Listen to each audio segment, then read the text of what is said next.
Hello and welcome to another episode of the Christian Reeve podcast. Today's guest is the founder of the database of public opinion known as Kaos.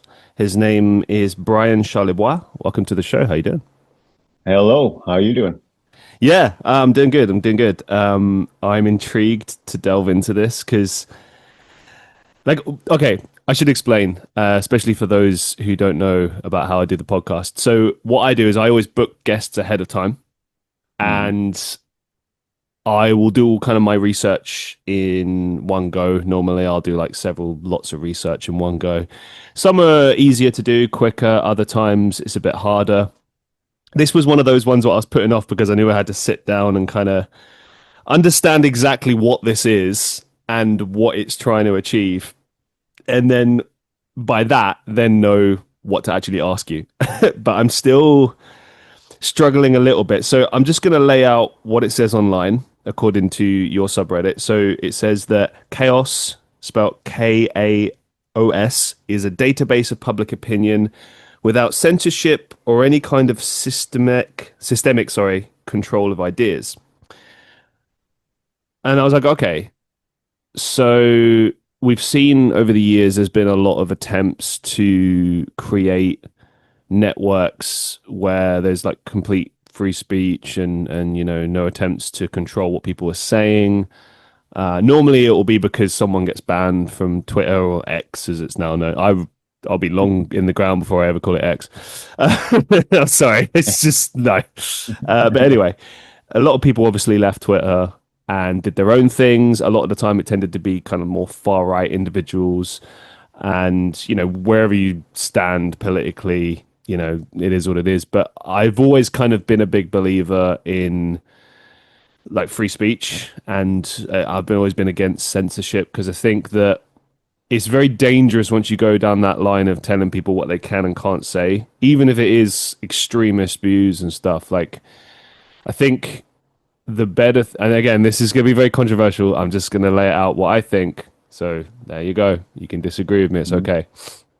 The way I look at it is, I think more time should be spent on, educating people as to like why, say, extremist views are not a good thing and why you should, try to tackle that as a society. Obviously, we as a society agree a lot of things. Like we agree, for instance, that murder is not a good thing. We've agreed as a society, and that's why we have crimes in place to punish people for that.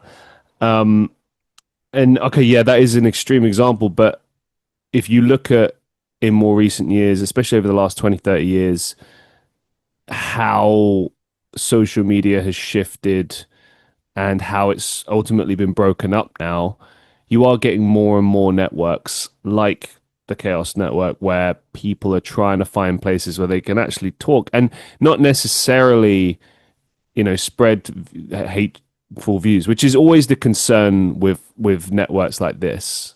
Generally speaking, like the assumption is that okay, this is going to be a space where it's just only negative minded people and stuff, and it's like, well, that's not always the case. Maybe people just want to kind of outline ideas, talk about things. It can be incredibly frustrating for me when I'm online and I see that people that follow me, say in a live stream, will get banned for just saying random words, like not even anything offensive, just words that, Mhm. yeah, right, whatever the platform says you can or can't say. So that's kind of like why a database like this or a space like this exists. But I'd rather kind of get into how you feel about it, what your kind of motivations were to create the Chaos Network. Please delve into that for Uh, us. well, well, first of all, I'd like to say that we haven't created the Chaos Network yet. This is just something in the planning. We still need some kind of funding and stuff to move forward. It is a very, very simplistic system, though, so it's not going to be that difficult to do. Um, where it gets complicated and is what happens once it's built and how people access it. So what we're doing here is separating, the plan here is to separate how the information is curated categorized, curated, organized. We leave that up to every individual. So what in the very most simplistic way to look at it, we just want to create the database of public opinion. And one of the reasons why we're calling it chaos is because it is a chaotic just pile of opinions that are not sorted in any way, shape, or form. You're probably familiar that people accuse Google or Twitter or X or what have you of controlling their feeds and Right. showing what they get to see. And so we're not going to have any control over that at all. It's up to you. Now, um, how you access the information is your option. And this is where all the onus is on you on how you're going to access it. So any search engine can search through this data. And it's a search engine now that's going to be curating it and deciding on what it thinks you want to see. So now there's more and more options on how to access data. You can go with various AIs, Grok or ChatGPT or any of the other methods, and they're all going to curate this information in a different way. And you wanted to say something? Oh yeah, but no, you. I want to hear you Okay. first. Okay. Yeah. So all these systems are going to access the data in a different way and curate it in a different way. And it's very important to us that we separate the storage of the data from the different entities that are helping you to access the data. So this way you can compare. So if you're accessing it through Grok, let's say, and you feel like it's giving you a bias in how it's accessing that information, you can now compare it to how ChatGPT will, or Google, or any of the other methods of accessing the data. And since the data does not change between these different methods of sourcing it, you can get a direct comparison on how this stuff is. The different access methods are biased, and they will all be biased. You know, Elon Musk claimed that he was going to make X,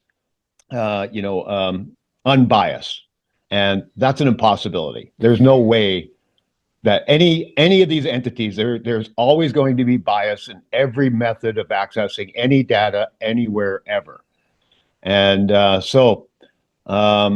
this is a problem, and so that we lay that problem in your lap. You have to decide how you're going to access our data. And so the separation of these two things, the data from the way it's accessed, is the key component here that nobody else is doing. Nobody else is doing anything like this. Um, and this is so that we can build trust. We want trust, as high a level of trust in the data as we can get. So when people don't trust what's going on, they're going to blame their accessing method, not the data or the entity that is holding the data. So much like a library, if a libraries are only criticized in their what they choose to put in the library. And so that's the only way to criticize a library. There is no other criticism of a library. There's just no way to do that. There's nothing to criticize other than what they decide that they want to have available. So we're not going to, unlike the library, though, we're just going to collect. It's like a library that we collect all data, and it's all going to be accessible to you. Now, we do have to follow local laws. They're in the different jurisdictions. We hope to do this worldwide, and every country and every entity out there, or every jurisdiction, will have their own laws and regulations that we have to follow. But if you can get around those, like if you're in China and you can use a VPN out of the US or out of some other country, especially ones that have no rules, you will be able to access all the data. Now, we hope to have servers in all these different countries, but some of them have very few laws. And so even though we might have to eliminate some information in some of these databases, there will always be a database that has all the opinions from everybody. And it's going to be your problem to figure out how you're going to access that data. Is that making any sense? Yeah, there's just a lot to unpack from that. I think that Yeah. first of all, there's got to be like some degree of accountability as far as like who controls the platform itself. Like one of the things I noticed in your subreddit was one of the very first posts I came across was saying like we should elect a leader. We should have a leader to control also Yeah. monitor how we do things. And I thought, like, right off the bat, like, you have to. You mentioned how Twitter has to filter out things, even though they said from the get go they would be unbiased. And this is the thing I neglected to mention earlier about censorship. Censorship is not a black and white issue, like the example I gave of murder. And even murder isn't a black and white issue because people kill people for different No. reasons, right? Mhm. But the point I was trying to sort of establish is that, like, obviously it always does get dangerous when you start telling people what they can and can't say. The problem is we Mhm. live in a society now where everything you say, everything you don't say, you get judged for. You mentioned Yeah. and admonished and attacked potentially as well. You mentioned before like how you might have to inhibit certain information. And it's like even doing something like that, even though your hands are tied and you're being forced to have to do that, that Yeah. still might be seen as like a political decision or whatever else. And it's like how do you really get around that? Like I admire this idea of trying to make, and I think the metaphor you gave of like a library is the best way of looking at it. But that even that is a problem, isn't it? Like you look at a library, if it includes books there that are, let's say, taboo, illegal even, then certain discussions get brought up about like, well, is this right? Is this wrong? Yeah, are they doing the right thing? I think from the standard perception of like just providing information, making it accessible is a positive thing. But what you're proposing is more than that. It's opinions, which I don't know. There's a lot of crazy opinions out there. I don't know.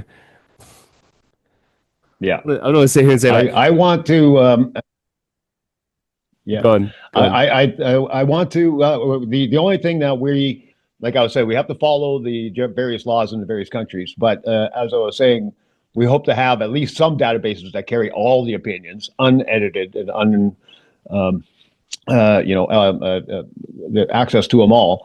The only thing that overall that we cannot allow is any kind of doxing or Mm, this type of thing. Which is pretty standard for any place. But these I just want to touch on the leader issue. The post that we made there was about um, the process to build the chaos right. system.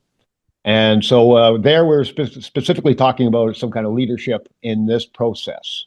And there's, there's some people, some criticisms I've had in the past is that you need some strong leadership in order to get something like this off the ground.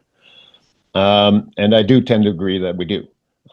Things go off the rails really quickly in our meetings. If when certain entities come in, we had one meeting there where somebody just kind of took it over, and they just would not allow us to move on from certain subjects. And we need a leader to be able to say, "Okay, we're done with that subject matter. We need to move on." This is the other Um, thing as well, though. yeah, Like with the access to certain opinions and stuff. Like let's look at Twitter again as the example, right? They said from the get-go they were going yeah, to provide a platform that was unbiased. And then what happened is you got yeah, a ton of bots, you got crazy hate speech and terroristic stuff on there. Like all the kind of the worst sides of the internet were on there. And the way that yeah, they tend to operate is they spam things. You know what I mean? Like I've had yeah, it in live streams before where someone is being hateful or trying to attack you yeah, and they just spam stuff which I think So most that, people either don't want to see yeah, or they might find it offensive or whatever. And it's yeah. like by making that all accessible and reachable, are you not kind of Let me touch partaking in on that? that. Yes, we are going to partake in that, and we're going to allow all of that. But there's no reason you need to be a victim of this. So the way that you access the information, you'll be able to weed out a lot of this. And this is how. If I like to use an example, if I'm looking for a restaurant to go out, go out for a date with the wife. And I'm looking at a restaurant and I want to check the reviews on the restaurant. And this is what we're building is very much related to being like a rating system, a new entity for rating. And it's basically like if you're familiar with Yelp, it's like Yelp for everything. Okay, that's the way I like to look at it. It's like Yelp for everything. And we expect to replace all the different rating systems that are out there, like Yelp, Rotten Tomatoes, and all the rest of this. So if I'm looking for a restaurant, and there's a bunch of reviews on there. Right away, I'm going to eliminate all the anonymous opinions because they really, they could be various reasons why they're putting in these opinions. And this is the area that where like you say, they were brigaded or spammed or what have you. It's usually anonymous entities. Somebody that has a reputation, he's a doctor, he's a lawyer, he's just a plumber. He has a reputation that he wants to maintain. And so he's not going to be saying extremely vile things in an entity in a place where he is recognized and people can see who he is. Sure, but like if So you completely I when discount everyone that's anonymous purely because they're anonymous, does that not mean that you're missing out on yeah, potentially useful information? Because what if someone's just, as you say, exactly. trying to protect a reputation, not necessarily because they're saying something negative, but I don't know, just to Yeah, be safe, or maybe because they're shy. I don't know. Like, is that that's not still right. useful? Yeah, yeah, yeah. So that's up to you now. This is the user. We're laying all this on the user. So if I'm going to use, I'm a pretty big fan of ChatGPT so far, and I use it quite a bit. And I'm going to tell it I don't when on certain entity. If I'm looking for a restaurant once again, I don't really see much value in those anonymous opinions, so I'm not going to look at them. If I'm dealing with something with China, I think that there's probably a good reason I'm going to want to look at anonymous opinions. And so that's up to me to decide whether or not I want to put any value on anonymous opinions. And it depends entirely on the subject matter. And it's up to me. Why shouldn't I be the one to decide whether or not I want to see those anonymous opinions? Right. So I'm going to if I'm looking for anonymous opinions, I have to deal with that spam. I have to deal with all the bullshit that could come with that. But there's no way around that. There's no entity in the world that can go through all the anonymous opinions and really pick out the proper stuff that only you should see. Once again, that's you're putting that in the hands of somebody else's biased opinions to decide what you're going to see.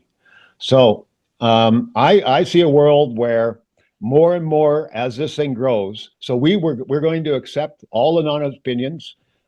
There's something I call anonymous and then double anonymous.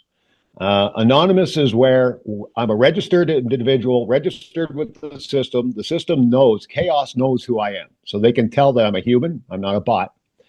And I can place an anonymous opinion that nobody else can see who I am, but I am verified. I'm verified as an individual, and the entity Chaos does know who I am.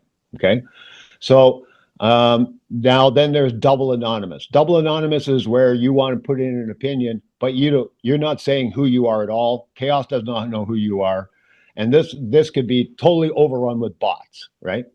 There's no way to tell a human from a bot in the system, or if the human is putting in 1,000 opinions or any of this stuff.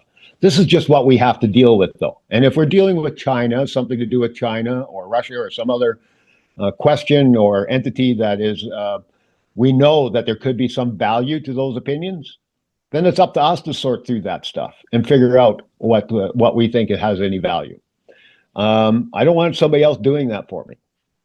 But in most situations, I will want to just eliminate and not even look at the that stuff because it's going to be a ton of bullshit in there that I don't want to have to deal with. Like if I'm looking for a good restaurant, I want to find out who's a good teacher or who's a good doctor.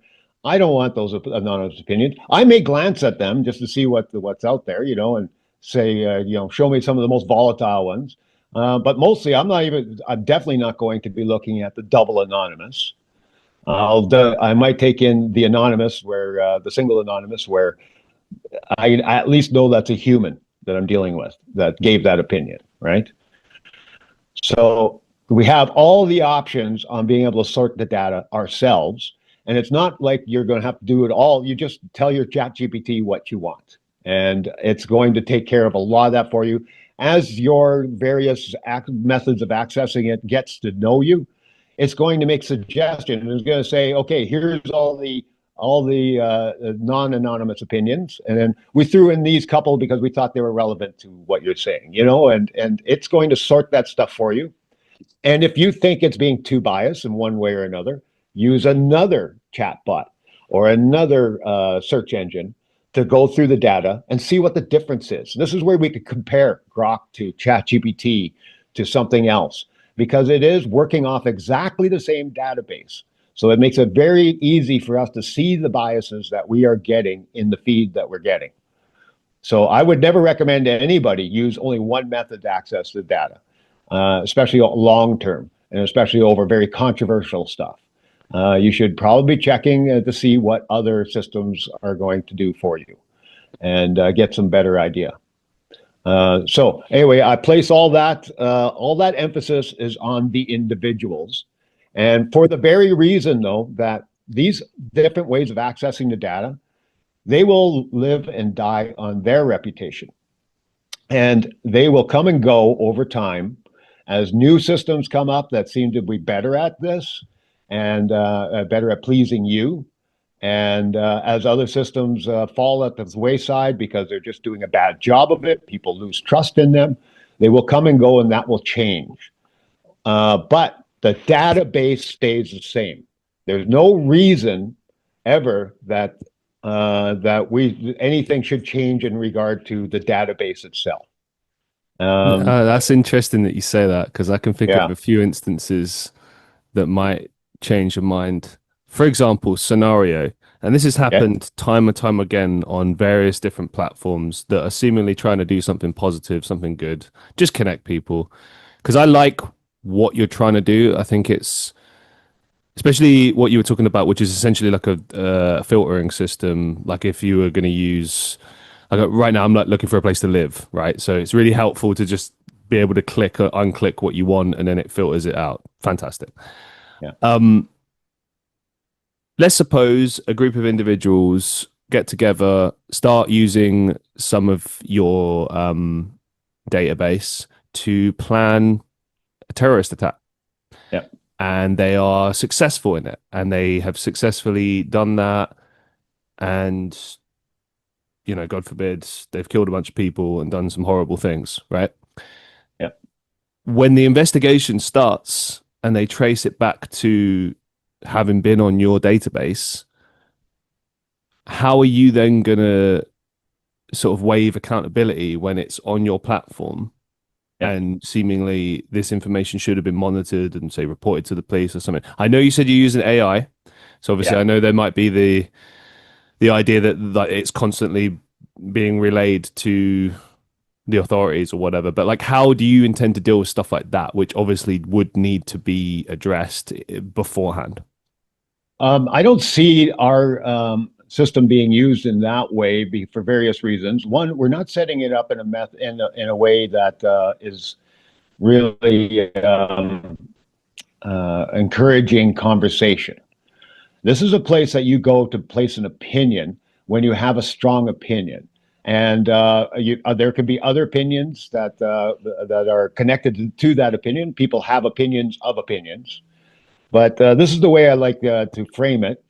And I want to keep it very, we want to emphasize this is where when you really feel confident about what you're saying, this is where you're going to place your opinion. Um, uh, uh, Conversations take place on all kinds of platforms right now. We don't need to create a new place for conversation.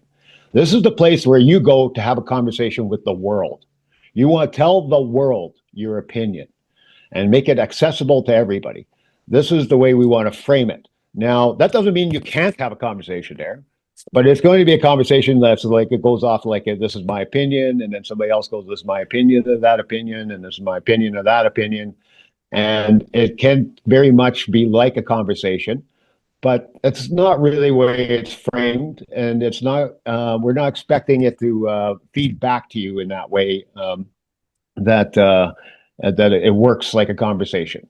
And we want to steer away from the whole conversation thing because there's lots of places for people to have conversations. So if I were trying to do a terrorist attack, first of all, everybody has access to all this information. So I don't think I'd want to be using this as my method to plan a terrorist attack. This may be the method, though, that I find people that think similar to me. And it may be the access point that starts a connection with various people, right? But that's far different than the actual conversation that plans a terrorist attack, okay?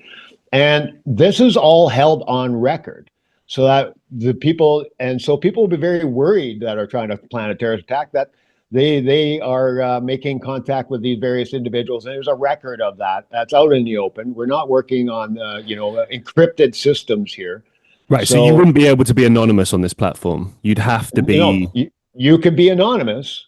This is what I'm saying. You can be both regular anonymous or double anonymous, like I was saying before, we call it Mhm. double anonymous. You can be anonymous, but if you're trying to contact somebody, at some point you're going to have to reveal who you are. And if you're trying to Okay. recruit people to your organization, and you may start out anonymous, but eventually you're going to have to give some kind of information to be able to connect yourself to this individual. And so anyway, it's going to be very hard to do that kind of thing. There will be ways that these organizations use our platform. I expect that everybody will use our platform. There's all industries, all companies, all individuals eventually will be using our platform in various ways, and this will be one of the ways to do it. But I don't really see it playing a major role in how the planning takes place for like a terrorist attack or something like this, because it would just be so obvious and so out in the open for anybody that anybody that wants to monitor what's going on in this regard and to backtrack and see what the history is of what the people do. I just want to mention that there's a lot there's a lot of reasons why you're not going to want to be anonymous on our system. If you have something to say, back to the restaurant example, if you have something to say about a restaurant and you want people to take your opinion on it, if you do it anonymously, you know that hardly anybody's going to look at it. You know that if if you tell them who you are, you're going to get more traction, right? This is a huge deal. So even more so if you tell them that you are a food critic and you are registered in our system as a food critic, or if you're registered in our system as that you work in the restaurant industry, or if these are going to give you higher credentials in this specific area that you are commenting on. And so we want to have as much information as we can about every individual. Now, this is totally voluntary. They don't have to do it, but I think they will because they want to have more traction. They want to put themselves out there as a trustworthy entity that people will actually want to take their opinions on things. Why are you going to put your opinion out there if you don't care if anybody sees it or don't care if anybody pays attention to it? But So, how you exactly know, would it be more valuable to have your opinion on, say, this platform as it would be to an already established platform? um, it's how it'll be accessed. It's much easier to compare. Now we're really hoping this takes off, and we have a lot of traction. But if everybody's registered on our system, not everybody is. is on Twitter. Not everybody, there's a lot of dividing Hmm. lines in these various entities that we shouldn't have those problems because we're not, you can't say a database is conservative. You can't say a database is liberal. You can, everybody that can be putting everything in there can be, but the base database itself as its own entity, right? And this is the different ways of accessing that database can be conservative. It can be liberal, but this is why we're separating ourselves from that. And so I don't see any reasons why people would want to, abandon our platform in the same way that you abandon Twitter or abandon because you abandon Twitter because of the way that the data is being curated, and we're not curating the data. We're not doing any of that. So you're going to abandon the method of accessing our data. You are going to say Grok is too biased, and you're not going to use Grok anymore, and you're going to use a different method to access our data. And so all the blame is always going to fall on these entities, and the blame should not fall on the database itself. So,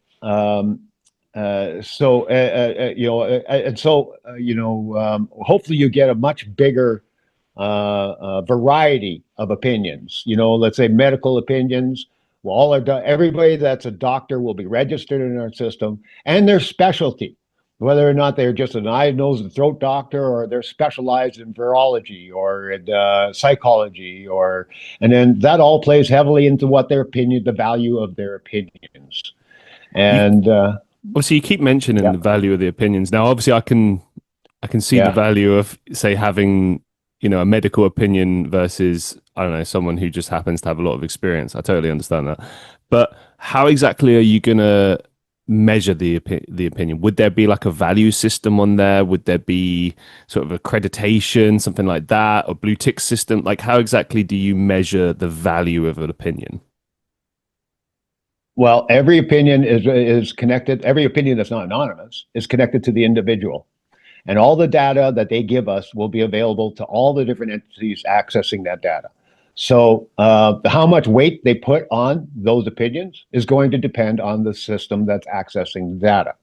And this is once again where these biases come in are the ways that you are going to access the data. So, and if I'm using ChatGPT, I can tell it how I want to vary my how much I value I put on various opinions. Maybe I'm an anti-vaxxer, right? And I want all the opinions of all the people that are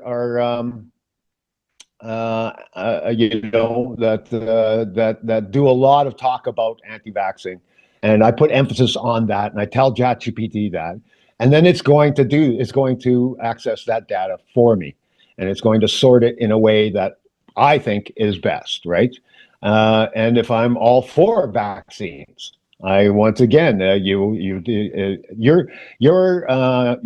method of accessing at these new entities. I mean, AI is really coming to it's at a point right now that it's ready to play this type of role in how we access data and be to very much customize our system or how the data is sorted for us. And so we keep changing that as we feel fit, as we want to.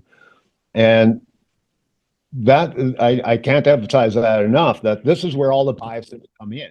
The biases are not in the data itself. The biases are in the method of accessing the data.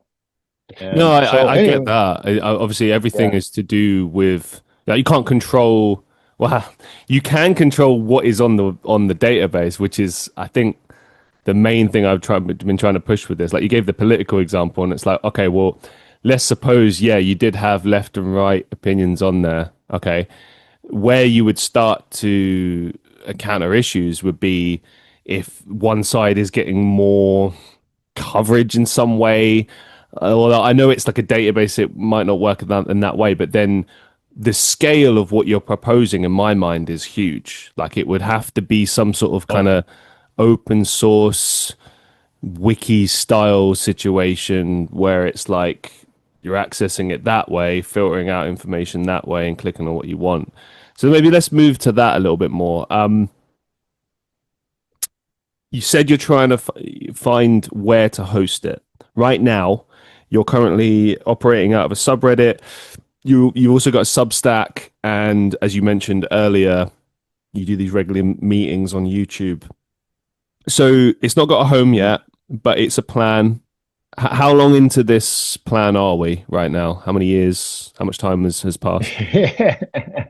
Okay, well, let's start off by just mentioning that I think you should be aware that this is the most unpopular idea ever conceived. That's the framing I like to put out there because it is true.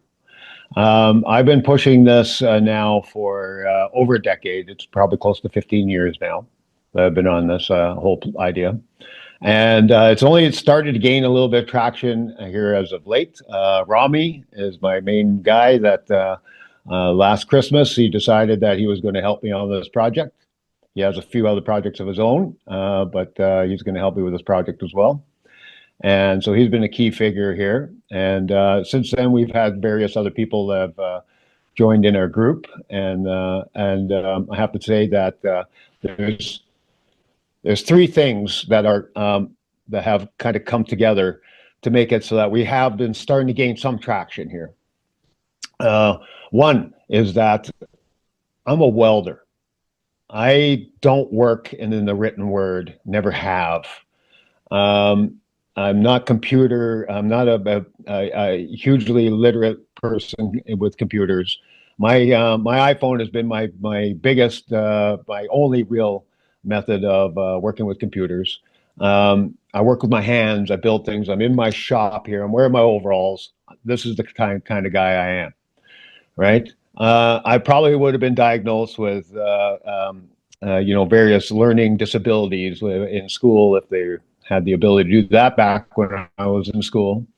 And so I don't work that well with the written word. So my ability to get my ideas down into the written word have improved over the last 15 years. And so that is one factor. The next factor is that AI has reached a point that people can actually see. I kind of predicted how this would all work out.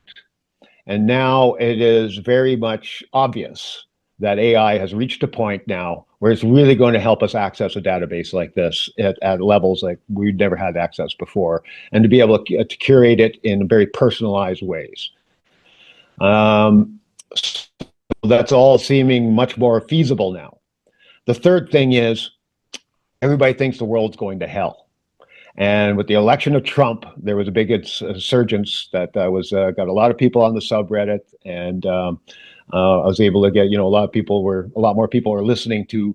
They're stretching further into the unknown about what might be helpful in this situation, right?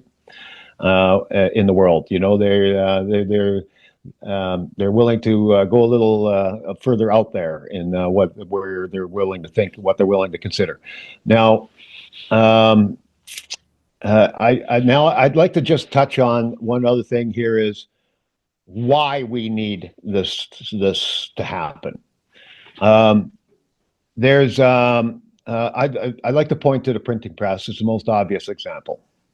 The printing press, the invention of the printing press hit a real head there when Martin Luther, I think it was, that pinned up his writings on the wall or on the door of the church there, and it's kicked off a whole thing of slight variations in the Bible, and people being able to print this stuff off and get it out there to the masses, right? And this led to plurality in religion.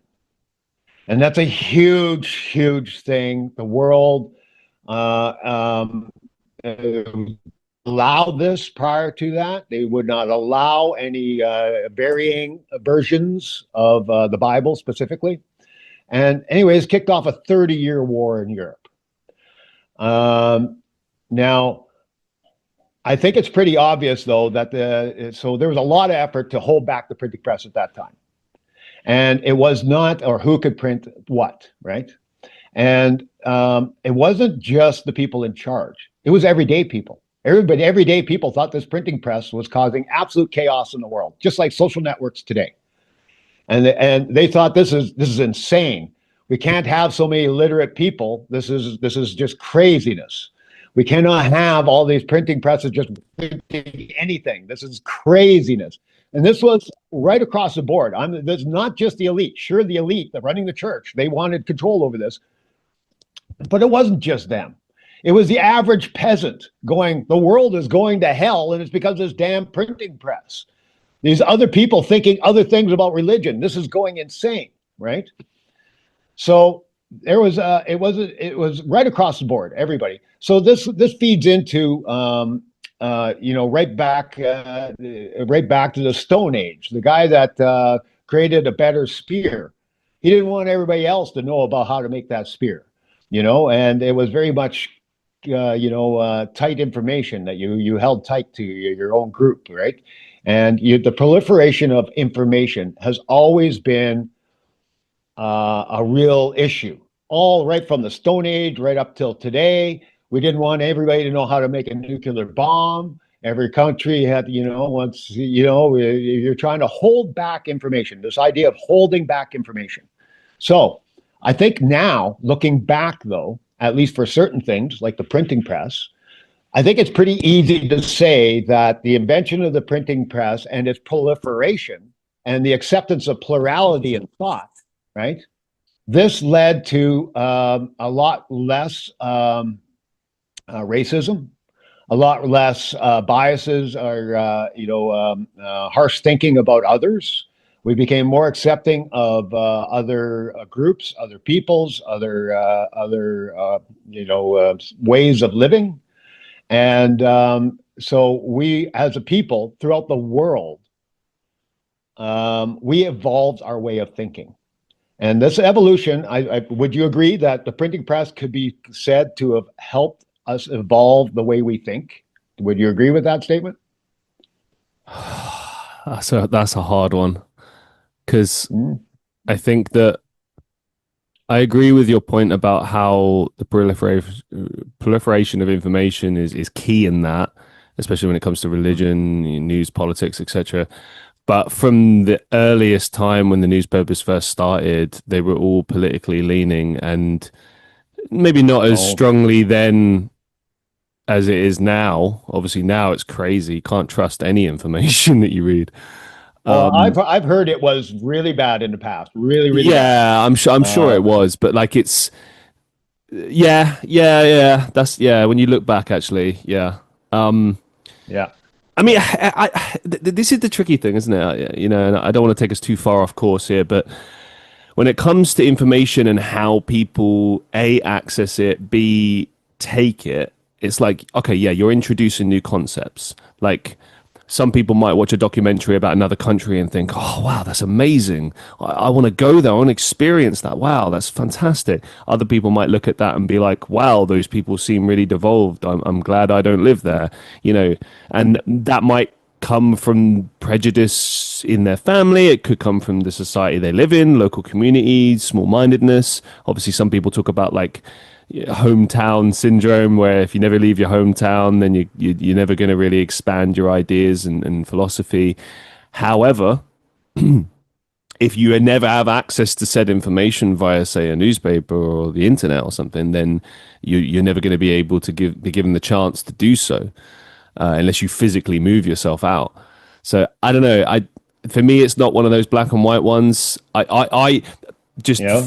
throw this in there. I like a lot of people was quite hopeful when the internet first came into being. Like, oh wow, it's going to really help people have access to more information and become more intelligent. And it certainly has given more opportunities, I think.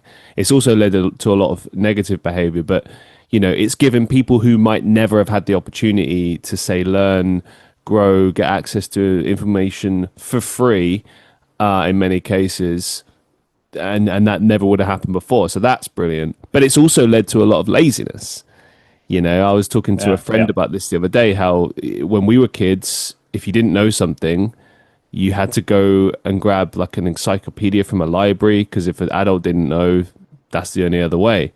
And the internet was I mean, it was around, but it wasn't. It was like the '90s version, so it wasn't quite what it is today. Um, and obviously, I grew up with the internet, so I saw how the world changed, and I've always had a very love hate relationship with technology. I acknowledge how it's changed my life. I mean, it's the reason I'm able to sit here and have a conversation with you right now. But on the other side, I look at AI and I'm part of the. We need to be careful because this could destroy us, Camp. So Yeah. that's where I'm at. If I'm you want to know my opinion. yeah. Yes, yes. Well, I think even looking, I'm surprised that you can't look at the printing press though and think that we have advanced as a civilization because of the printing press, and that we are there is come on there was racism, even to a degree that is unfathomable today, like 200-300 years ago. The racism was, the in group, out group, tribalism. Mm, Tribalism was on a level far, far higher than it is today. There has been, it's always two steps forward or one step forward or whatever it is. Two steps forward, one step back. It's there's two sides to all of this, but if you can't, I don't know. I'm surprised if you cannot see that there was a positive that came out of the printing press. I could always see positives in the situation. I think what I'm trying to Yeah, throw in with my opinion but here is is it more positive? Is it more positive than it is negative? You think we would have been better to also be living in tribes still and not accessing foreign countries and foreign ways of living? That way, we would be better I off. think the ability to get access to other cultures and know that the world Yeah. isn't restricted to Well, just where let's you just are look out. is Let's just look important. at just look at war. Look at war. Everybody was warring against everybody else Everyone's in the still warring past. against everyone else. No, no, not quite Yeah, to the same dude, degree. dude, No, yeah, dude. Do you know how many world wars there are right now? Like we're I know, basically but on the they're precipice of World War III right now. Like, okay, but they're not world wars at this point. And I want to point out though that it's this whole warring part of our society that is the problem. And I think we're getting closer to being able to have obviously there's problems, and we're still, and this is the problem that we are still in a warring state. So I think the biggest concern with AI right now is that is how fast they're trying to develop it. And why are they trying to develop it so fast? Because they're worried about their enemies developing it faster. That is the biggest push for AI, exactly the same as it was for nuclear weapons. Exactly the same. If there were no wars going on and no prospect of wars going on when they developed the first nuclear bomb, there would have been no reason to develop the first nuclear bomb. We would never even have made a nuclear bomb. We may have experimented with it, and then we would have put that aside, and we would have moved on and used nuclear stuff for other purposes. now this is There really was, interesting that you bring this up because I think it's a yeah, fantastic mm-hmm. thing to attach it to. Okay, Oh so yeah, this yeah, is the we push. This is the biggest push there well, is that we are okay, still in a warring state, and we have to get past this warring state that the humanity is in. that's a whole other point. I was going to make a point about AI and Yeah. nuclear bombs. I'll get to that in a second. What you're saying, humans are naturally destructive. That's why Oh yeah. there's so many world wars because the powers that be divide us, and that division has always Mm-hmm. been there. You talk about okay, Yeah. the access to information made people less racist. Maybe you're right, and I would think on a number of levels, yes. Information where it says like, "Hey, we're actually the same. Yeah, we have different cultures, different beliefs and stuff, but we're the same." And it's like, yeah, great, awesome. The problem with that though is that you go through a period of that. Like I remember the '90s as a kid, and then I look back on it now, and I don't know if it's like rose tinted glasses or whatever, but it seems like for the most part a very peaceful decade. And then what happens at the right at the beginning of the 2000s? Boom. Yeah. You create terms that have never existed before, like the war on terror. You've now got a very, very culturally right a bunch of right states, but because of the war, like what happens when war happens, a country tends to go more right. That tends to be because now it becomes about national security and there's a sense of patriotism and stuff, and that's what happened in America in the early 2000s. And it's quite interesting because to go from the very very left leaning times of the 90s to this far right time of the 2000s, that happened because of what they were proposing, what they were pushing. And from this point onwards, it's like it's like a crazed situation where I think most people, like most of us, are just kind of sitting here looking at it, going like, World War III might happen tomorrow, and none of us would really be that surprised because it feels like we're in. Yeah. Like it feels, I don't know. To my mind, it's like surreal. And I don't know. To get to the point, sorry, I digress. At our best, we're able to create fantastic things together. Like I think what you're trying to propose with this database of public opinion is a really awesome, progressive, kind of positive thing. You know, uh, being able to kind of categorize information and access it in a way where you can filter out a lot of the negative stuff that you have to go through in a standard like social media feed is brilliant, right?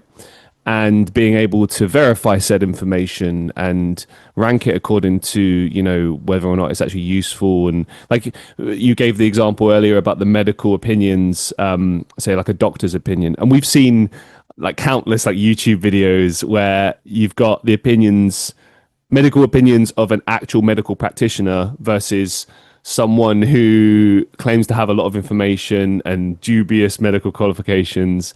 But people will take what Yeah. they're given. They'll take said information and go from there. But what you're saying about having this kind of ranking system similar to a review system on like on a on a restaurant would be useful because with that mindset, like it when I think about like 5 star versus 1 star, whenever I go to the 1 star section, I always kind of is a pinch of salt. Same with the 5 star because a lot of those 5 stars, there might be fake reviews. It's probably the manager and their team typing a few in there.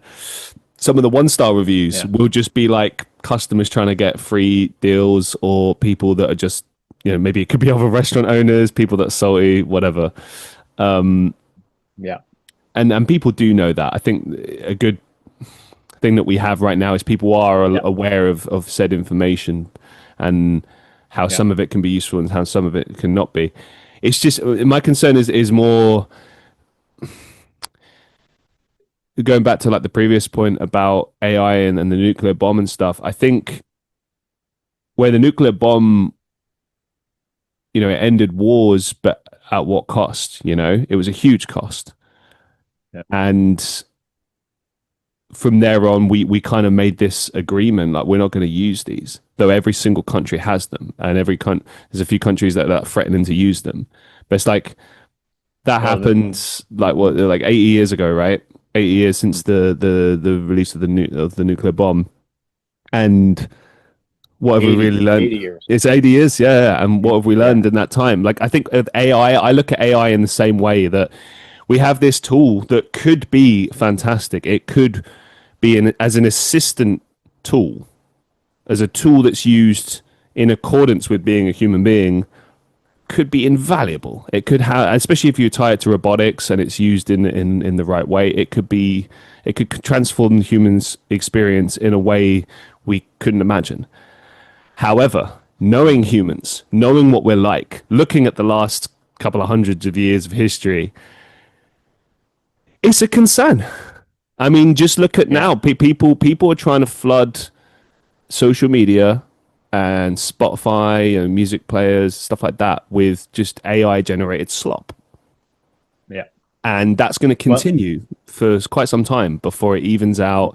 and the change makers have some sort of opinions on it or make some policies on it or whatever. But the point I'm trying to get to, because I'm kind of going through the weeds here, is Yeah. there's not been many like there's been little or no kind of hard decisions on where we stand on AI and where we're going from this point onwards.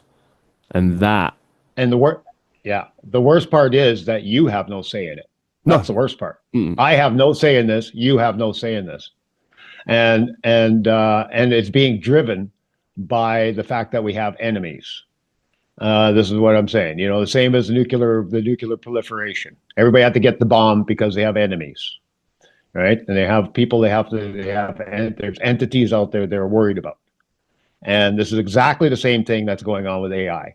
And these kinds of pushes for this technology is what brings us to the verge, it brings us to the edge of screwing our whole everything. You know, so um, so if people, I don't know if you agree with this, but the majority of the population in the world, as far as all polling goes, Noam Chomsky likes to point this out, and he's been pointing this out for years, long before AI. And I'm sure it works with AI, same as everything else. But the majority of people in the world do not want to see nuclear proliferation. They want us moving away from wars. The majority of the population of the world want to do something about climate change, more than what we're doing now. The majority of the population of the world, I think, is also want some kind of, want to ease our way into this new AI world, and in a way that we all can profit or all can prosper, and not just a few, right? And that's not what's happening, though. None of these things are happening. But this is the majority consensus. So if the people had more power, and this is what we're trying to do here, if the people, individuals like you and me, right across the board, if we all had more power, we can push for these things much more like a union. I like to think of this as a collective action tool, in the same way that unions created an atmosphere for collective action. And so if we get the if we as individuals can gain this kind of power, then we can actually have some say in this. Right now, AI is going to help Elon Musk and Peter Thiel and these individuals become far more powerful. And this is the scary one next to the whole warring thing. And they're using that too. They're using that to help them in this race. They're in a race with one another. They're in a race with one another, and they're using the whole war against China to help them push our governments and everybody else to help them say, well, we need to push AI even further. And at the same time, they're each individually racing, because the one person that ends up in control of the best AI in the world is going to have all the power. And they know this, right? We as individuals need to be able to express our concern over this and how we cannot allow this to happen. And that if anybody benefits, it needs to be straight across the board. We all need to benefit. And not just us here in North America, but in China, in India, and all these other places that we look at as enemies, right? We need to reach a point that we all prosper, right? So anyway, the only way to do that, and it's easily, like I said, polling shows us that this is what the world wants if we talk to individuals, right? So I just want to touch on your concerns that you've been showing about, all the, social networks and how everything from the 90s seems to be just going to hell, right? We're exactly the same position, that we're in the middle of that 30-year war in Europe. And it can be accelerated. We're not even into the worst part of it yet. It might get worse and worse. And we are in this, but we have to come out the other end. The only way the world advances is when we come out the other end of this, and we accept the plurality of people. We accept this how others live and everything else, and not consider everybody an enemy, right? So we have to come out of the other end of this. And there was no stopping it. There was no stopping the printing press. And if you think that you can stop this progression that we're going through now, that to me is the insane point, the insane view, right?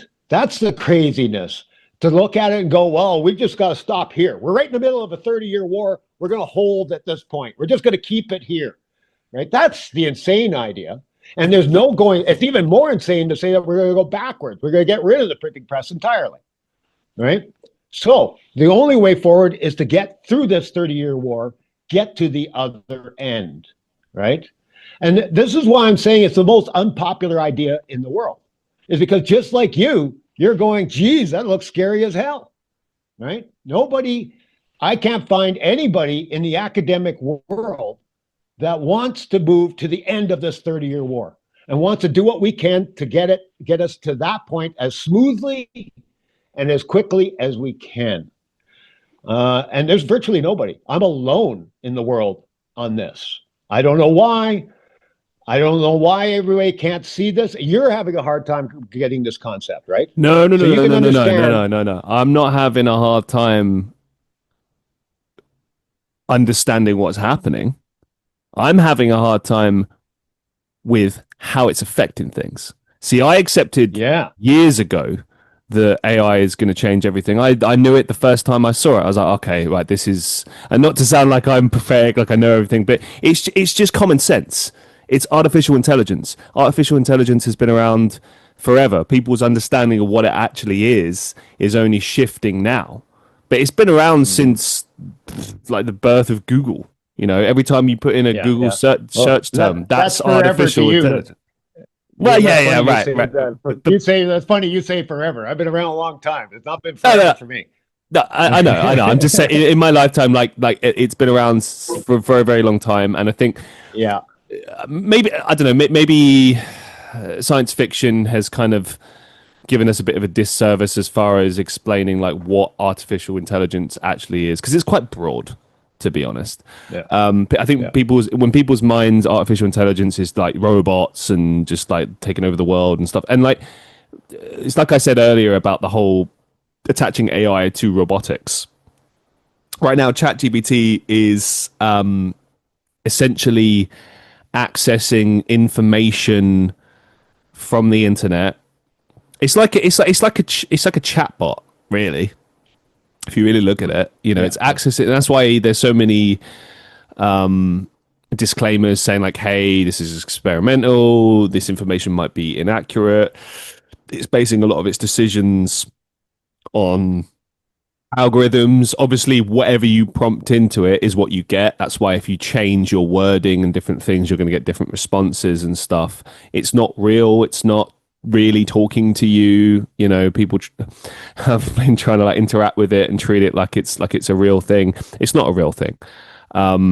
It's it's essentially computer programs, right, which have been around for a very Yeah. long time. But the difference is obviously the technology has advanced to a point now where it can do a lot more than it could do, say, 20 years ago.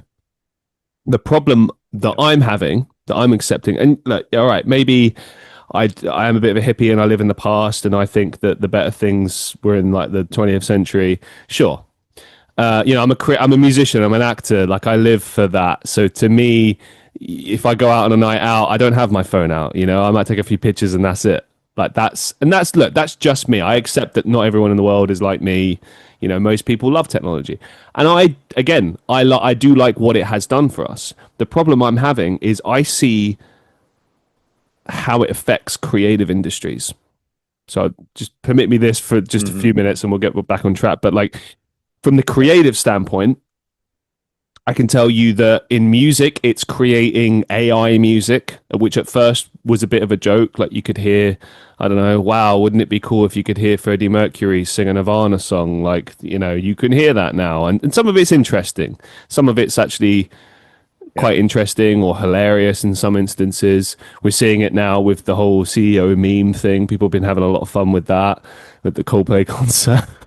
um, so I'm not going to sit here and say I don't get enjoyment from it. It's funny, but when you look at how it affects human beings as far as taking work away, the fact Hmm. that for me as a musician, who's trying to, get somewhere with his music, and I have to now. Not only do I have to compete with other human beings, now I have to compete with AI. I have to compete with computers, and you got people like Yeah. singer Natasha Bedingfield. For those who don't know, old British pop singer. She said something very interesting a few weeks back, which I thought was worth mentioning here. She said that now what's going to happen most likely is pop music, AI pop music will be there and it will flood the market, and people will now have a decision between, I can listen to this music, I can listen to human generated music. I was on a podcast years ago talking about how you'll have a choice now between AI generated things and then human generated things.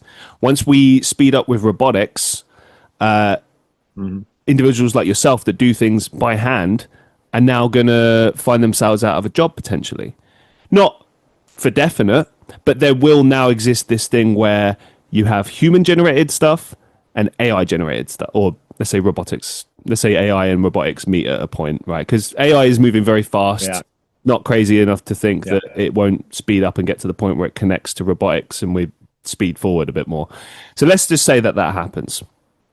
It's going to put, Yeah. and I'm coming at it from the human perspective of like for the people. So I'm worried about the loss of jobs. It's likely that AI generated content will be cheaper and will easily undercut human generated stuff, which means human beings will have to make a choice between, do I price this higher and say it's worth more and position myself like that? Like, we are better than AI generated content because it's real, it's human created, Certainly, if we're talking about like, I'm going to buy this table, it was handcrafted by a human being, I would personally place more value in that. But then if it's a case between, all right, this table is worth 200 and it was handcrafted by a human being versus this cheap table that AI made and it's £5. Yeah. Yeah. Do you know what I mean? There's stuff like that. Now, if you Well, move that, past that yeah. and then you go to like films, it's happening with Yeah. films. There's jokes around the fact that we might see an Oscar in the next 10, 15 years where it's Mhm. won by an AI generated script. You might see Yeah. AI generated films. We're already seeing The whole film. terrible. Right, yeah, we're already seeing terrible AI adverts. I mean, they don't even hide it. A lot of these companies. Mhm. I could go on and on about this. I'll get to the overarching point. The overarching point is that I am fucking terrified, pardon my language, but I am, with how it's going to affect and potentially replace a lot of jobs, opportunities for human beings. I look at it like, if we don't figure out exactly what we want to do with AI and where we want to be in the next, say, 20 years, then in the next 20 Mhm. years, we might find that many of us are now obsolete and don't have a Yeah. purpose. And it's not just simple, Um, like you can just change what you're doing. Every human being has something to bring to the table. What if now we've yeah. found that AI has replaced our Yeah. usability or need to exist? I have to say something here. Please do. I have to say, welcome to my world. I've been going through this in my entire lifetime. And it's not just AI and it's not just robotics. Those are the obvious. Obviously, as a welder, we're being replaced with robots constantly. It's been an ongoing thing. But before that, it was outsourcing. Before that, they just sent everything to China or Mexico. We can't manufacture screw all in this damn country anymore because you guys have farmed out everything. I've been going through this my entire life, not just since the 80s or 90s, my entire life since the 60s. I've been going through this. You guys are just getting a taste of what labor has been going through for 60, 80, 100 years now. Outsourcing of our work is exact same thing as what you're complaining about. And I think it's about time that intellectuals woke up to the fact that you're now in the same position as labor. And now you're going to suffer the same issues that we as laborers have been dealing with us for our entire fucking lives. Our wages should have gone up. Our wages have been held back. We are way behind in wages as far as what we should be earning compared to what we could be earning or what we are earning because we've outsourced everything, right? And outsourcing is the exact same thing as being replaced by AI. We're being replaced. Okay. Our work is being replaced. So you are just getting a taste of what we've been dealing with forever. And labor has less, you have a voice. People in the arts have way more voice than labor does. We're hearing it now because you guys have a far louder voice than your average laborer. The average laborer Okay, has virtually no voice. I'm going to stop you there because that's where you're wrong. All right. During COVID, All right. not about what you were saying about Yeah. everything your experience and I will just clarify what I'm saying is wrong. So, what you were saying about being labourer and how you've been going through that since the 60s and outsourcing, freelancing, etc. I've experienced all of those. I've worked every Yeah. type of job myself. So I've worked with my bare hands on farms. I've worked in supermarkets, restaurants, in retail, and I've done office jobs like Yeah. sales, marketing, blah blah blah, and the arts. So I've kind of seen it all, and I've seen all the different levels. And you're 1,000% right that the people in the middle now are starting to experience what many people have been experiencing for the last 40, 50 odd years. Spot on. Where I disagree with you as far as people in the arts have a voice, maybe the people at the very, very top, but all the rest of us, during COVID, became very clear how much importance the powers that be actually place on the arts. Like there was zero funding. Many people were out of a job. Our government was telling us, "Oh, what's that? You can't afford to work or anything. Retrain. Just go and retrain." And it's like, I'm sorry, what? Like, it's not that bloody simple, mate. Like, like retraining in a completely different field. If you're going to do it Yeah. Well, properly, it takes years. And it's and like, okay, let's just say that you have to do that. but that's Like, what the coal miners have been hearing all this time too. sure, That's the same coal yeah, miners have been hearing the same thing. Go retrain. yeah. I It's just not want that to say simple. though, It's never been I that have to, simple. I have to add, I know, and I want to mention though, I sound like I'm bitter about it, No, and I no, am in a way, I think you have every right to but be. That's why I didn't interrupt you no, when you but were getting I passionate also about say it. though, no, we need to change though. There is no more coal mining jobs. Sure. Robots are replacing welders, and we're not going back. And I don't want to go back. Right?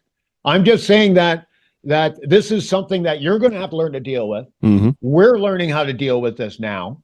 Right? This is an ongoing part of existence today in an constantly changing environment that we're in, and we're all going to have to deal with it one way or another. Right? Okay. So I agree, but I do think that the big difference between, say, the last 40, 50 years of human evolution and where we're at now comes all down to the fact that in the past it was okay, these things are being outsourced. So what do you have to do? Maybe you need to try and go freelance, or maybe, yeah, you do need to train in a different field. But you as a human being could still do that. When you're competing with computers, which are infinitely better than human beings because they can process at a speed you can never process at, they can create at a speed you could never hope to, process at. And Yeah. society turns around and tells you, actually, these things are better because I can just do it in 5 seconds. And why bother even bothering with human beings? Like, let me tell you something. Okay, this fucked me off, but So we're all out of a job. The point what? that No, you're but getting to is this we're all out of what? a job now. Potentially, yeah. If we don't decide now what AI is what its function is in society, Yeah. then Yeah. yeah, we're all screwed. And I don't mean that to sound like a melodramatic, like, oh, we're all screwed, but like kind of, yeah, because if it's Yeah. just there and exists to replace everything, like, okay, take the arts as an example, right? Fine. Okay, if it Yeah. means that there's just musicians are obsolete, okay, no more live shows, no more live musicians, no more human generated content, just all AI slop, fine, right? But that eliminates a lot of experiences in life, and fine, if people are happy with that, I guess what the masses want is the most important thing. But it just means that like it leaves very little possibilities as far as what human being can do to survive. Like being a musician, being an artist, like I can tell you, most of my time is spent working service jobs, working, cash in hand Oh yeah, jobs yeah, or labor jobs, whatever I can get my hands on. That's the reality of being an yeah. artist, you know. And you I do. Yeah. I want to touch on this. So, just like you were saying, the handcrafted table is opposed to an AI generated or a machine made table. There is an art. There is more and more a market for these things, but it's niche, and it's not going to be as 100%. big as Yeah. it was. And the same thing's going to happen with music. The same thing's going to happen with art. The people are going to care whether or not a human made it, and they're going to pay more for it. But it's going to be niche. Not everybody is going to be less artists in general, or less, musicians, maybe.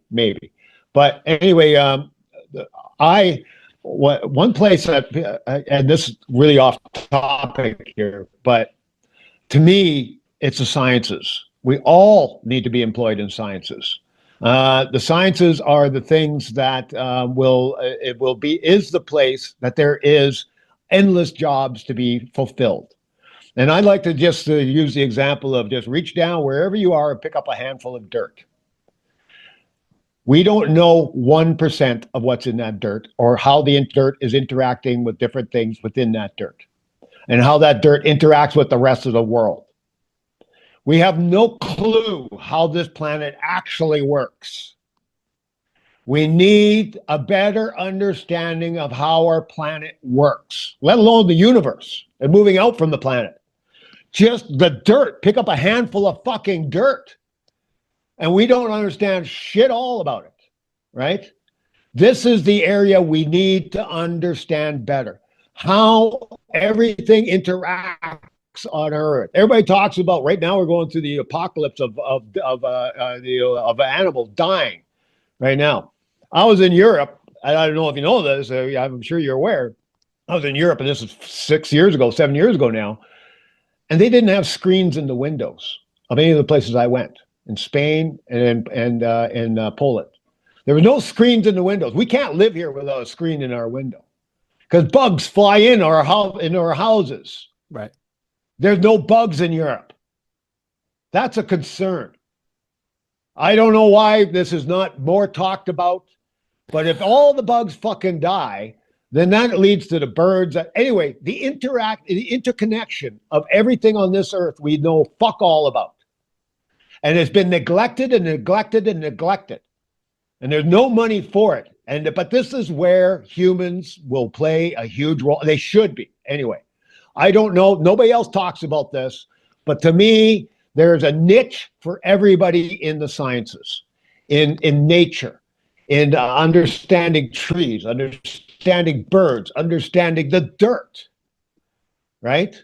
We're not even touching on the jobs that need to be done.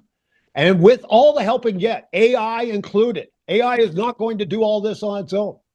There's going to be humans involved in this.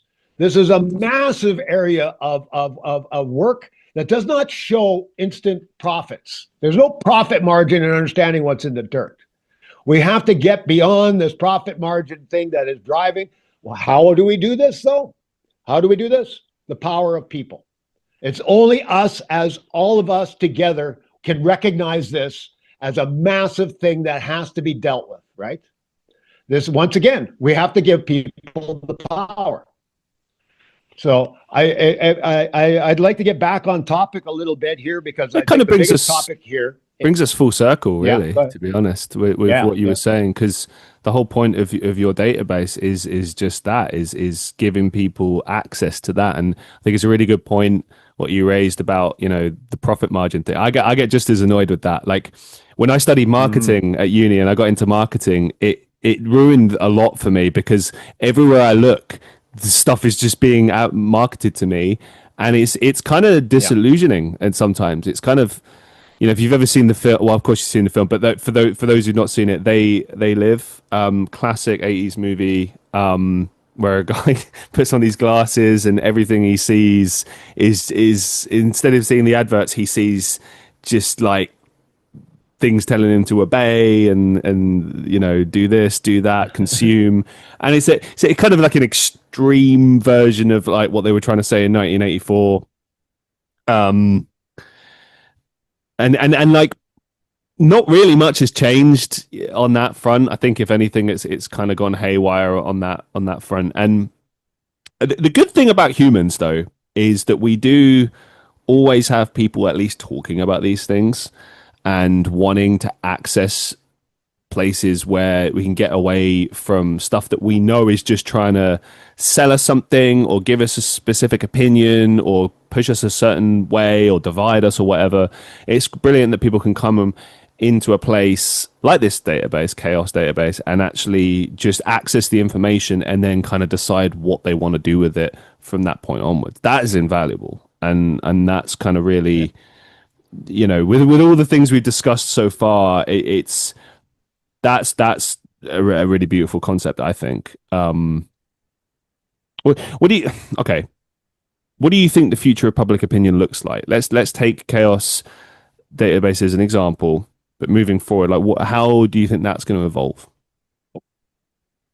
First, before we get off the topic, because originally I was wanting to talk about focus on a little bit, and I just want a little bit more focus on why this is the most unpopular idea ever conceived. Okay. and you've got, you showed a lot of hesitation there when I talked about the printing press and wanting to move beyond the printing press, get past that 30-year war stage, right, that we are in, right? I don't know if I hesitate necessarily. I think, like I said, my concern is AI taking over and like humans have nothing. That's my concern. Like everything else is natural. Like the evolving from printing press to everything being online, people not reading books anymore and just using tablet. Like these things happen naturally. And then as you mentioned earlier, things like niches are then created. Like suddenly bookstores become niche again. Suddenly, like, look at record sales. Record sales are the biggest they've ever been in I don't know how many years. And you could argue vinyl is completely obsolete. You don't need it, but people want it because people want the physical touch. One thing I didn't mention before about AI music, and this is the other side, the positive side, human music, film, it's about connection with human beings. It's about being able, like you'll never be able to see an AI band, but you can come see me at a show perform my album, and I'm a real person. That's a real connection you're not going to get with AI. Like, so that there is a positive side to all of this. It's just how much value does the average person place upon a human generated thing versus an AI generated thing? That's my concern. I mean, as it pertains to the proliferation of information, I mean, my main concern with that is more just bias, really, just slanting political bias, stuff like that. But you think those are getting worse, and biases are becoming worse right now. I would say so. I mean, I don't think that the news can be trusted, and that doesn't come from a conspiratorial perspective. It's just go look at the news. It's always trying to shift you a certain way, and it's annoying. It's like, look, just tell me the facts. Stop trying to slant me. Like I remember my dad once turned around to me and said, the best thing you can do with the news is look at what they're not trying to tell you, or read between the lines and find the thing they're trying to distract you from. And that's not even conspiracy. That's just fact. Like it will be trying to push you away from what's actually important. But the cure that everybody seems to go for is to give more biased news on their side of the issue. Right. So right. So they're nobody's going, they're all claiming to be unbiased, like Elon Musk, right? He's claiming he's going to make Twitter unbiased, but he's going more biased in another direction. That's all he's doing, right? Well, I think the thing with that as well is that that's a business enterprise. Do you know? When you stop putting business into it, it's like it's definitely going to be biased to some extent. Yeah. But everybody, even outside of business, they come about the same conclusion. So in order to not get another Trump elected, they want to feed us very biased news on the opposite side of the Trump mega kind of thinking, right? And so they're trying to counteract his bias with their own bias, right? So I'd like to introduce a term here. The noosphere. You were familiar with the term noosphere? I was going to bring this up, but yeah, I wasn't. Basically, what it says on your YouTube is chaos is a natural evolution of the Noosphere. So yeah, what is the Noosphere? Yeah. The noosphere was developed back 1890s or something at the beginning of the telegraph. And this guy, I can't pronounce his name right now, Jean somebody, he came up with the idea that the internet or that the telegraph was like a nervous system building its way around the world and interconnecting everybody in this new form of a nervous system. And he said this will develop and it'll keep continuing to develop. And we're like brain cells, each individual, and this is like a nervous system connecting us all these cells together. And that eventually this will get so this will naturally evolve, he said, and if we'll let it, and it will eventually create a situation where the whole world works like a massive brain. And we're all working together to create this intelligence that consists of the entire world. So he came up with the term the noosphere. Knowledge is what that means, and the knowledge sphere, like the biosphere, is everything that's living in the earth. The knowledge noosphere is everything that relates to this building of this brain. So all connectivity and all of us individuals and all knowledge, right? All combined creates what he calls the noosphere. Now, this development of the noosphere, like I was talking about the printing press, this is a major step in the noosphere, massive step in the noosphere, right? We're going through another massive step in the noosphere. And every one of these things is a step towards the world becoming a massive brain. And this is the way I like to look at it too. I think this is where we're heading, right? Now there's AI is going to play a big part in this, whether or not it is overseeing everything else or whether or not it's working with us or is still a question, right? Because it could be that it becomes the major noosphere and we are just supplemented down to, minor cells that do, just barely keep the body running. So anyway, hopefully we do this in conjunction with AI. But anyway, the goal here or the overall idea here is that we are building this massive brain. And I think that is the direction we're going. And it is the right thing to do. Anyway, there's an organization called Human Energy, and they're all about the noosphere. And that's what they were put together. They were a group of people that all love this idea of the noosphere, and they want to, the development of the noosphere. At their last convention at Christmas, and I put a link on our in my introduction to the whole idea of chaos. I put a link to that convention, and they certain segments in there where they've come to the conclusion that they cannot allow the natural progression of the noosphere anymore, and they either have to try to either control it or slow it down. Now, this is an absolute oxymoron to the idea of the noosphere. This is it blows my mind that this group of people that are all about the noosphere and all about this human brain development are going, okay, we have to stop it now, or we have to at least try to slow it down, or we need to control it. The whole idea of controlling it goes right against the whole concept of noosphere. And the idea of slowing it down goes against any kind of natural progression of the noosphere. But this is directly it feeds into this idea of why what I'm trying to do is the most unpopular idea ever conceived. Nobody in this organization will talk to me. They are scared of me. I am the scariest thing they could ever conceive. You said before they hate you. Why would they hate you for? Because with what They you hate the laid out, idea. why would they hate the idea though that this is natural progression, like a knowledge sphere, as you put it, collective consciousness? I mean, you could argue that's what humans are. Some people say that we are collective consciousness expressed in an individualized context, like we're actually part of interconnected and we're part of the same thing. And sometimes you can see that in like how we're able to feel the same way about a certain thing even though we're totally different people.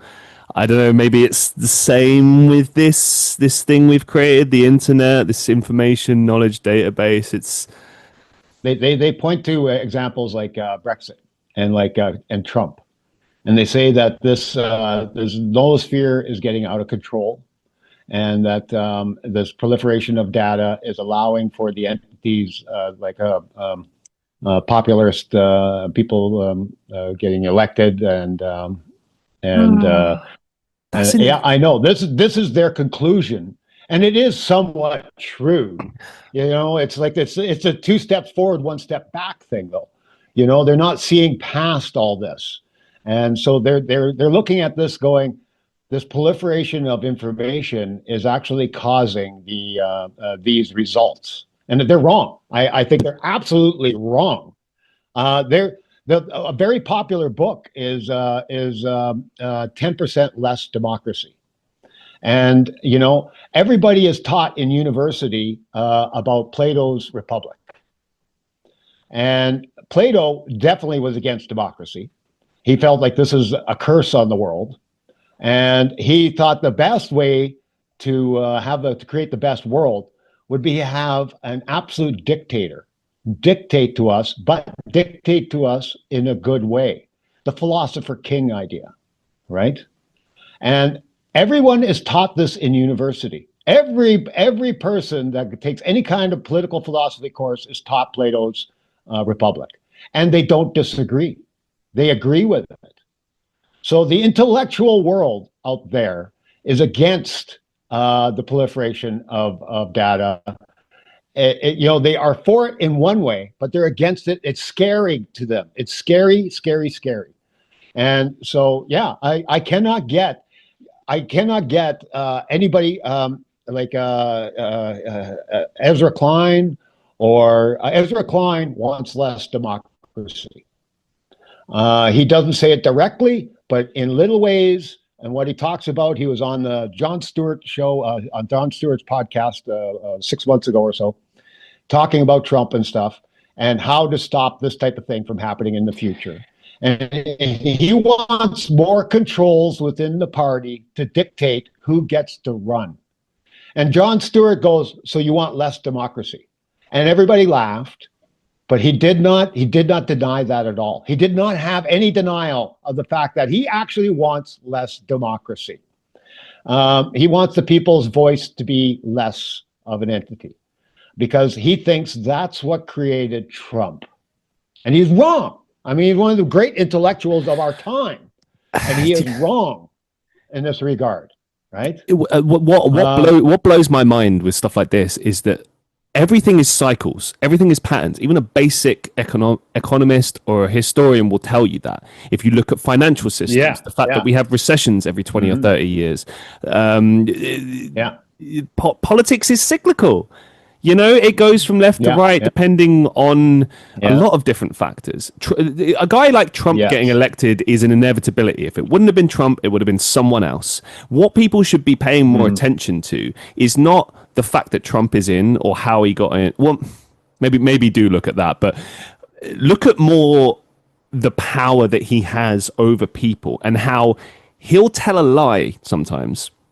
I know he does. I think he does this sometimes to just kind of test the waters, experiment a little bit, because he knows he can pretty much say anything and his people will still blindly follow him. Now, that is a terrifying power to have, where your own people yeah, won't question you when you lie, and they'll try and a bit like sometimes like you see with like I'm a big fan of true crime, right? And that sometimes you see like a family situation where they're trying to cover up a murder, and like one of them who is the perpetrator will kind of take a side role while someone else takes like an up-facing role, and they'll try and lie for them or create a narrative that kind of protects what they've done or push blame away from them. I feel like that's a lot.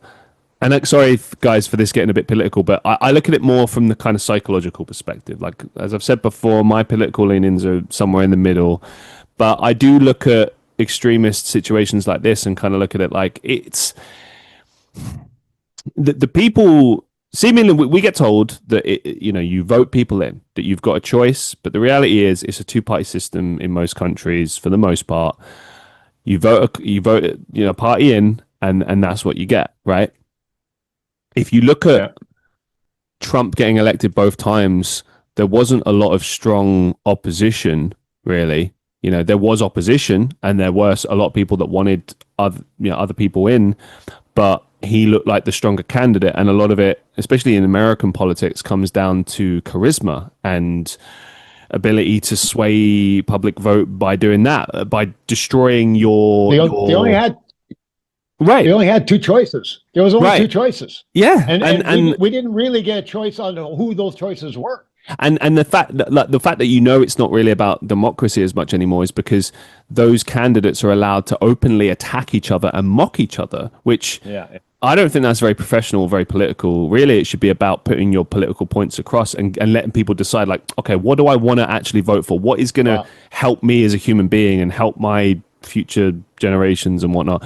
Whereas these days, it's like so much of the narrative is attacking each other. And with everything that's going on in the world and how divisive things are, like for instance, you can't have a political debate these days without people attacking each other. Like, people don't even yeah. debate anymore; they just shout and scream at each other Well, until someone backs down. I'd like to point out one thing here is that a slight advancement in the way we do democracy would almost solve that entirely.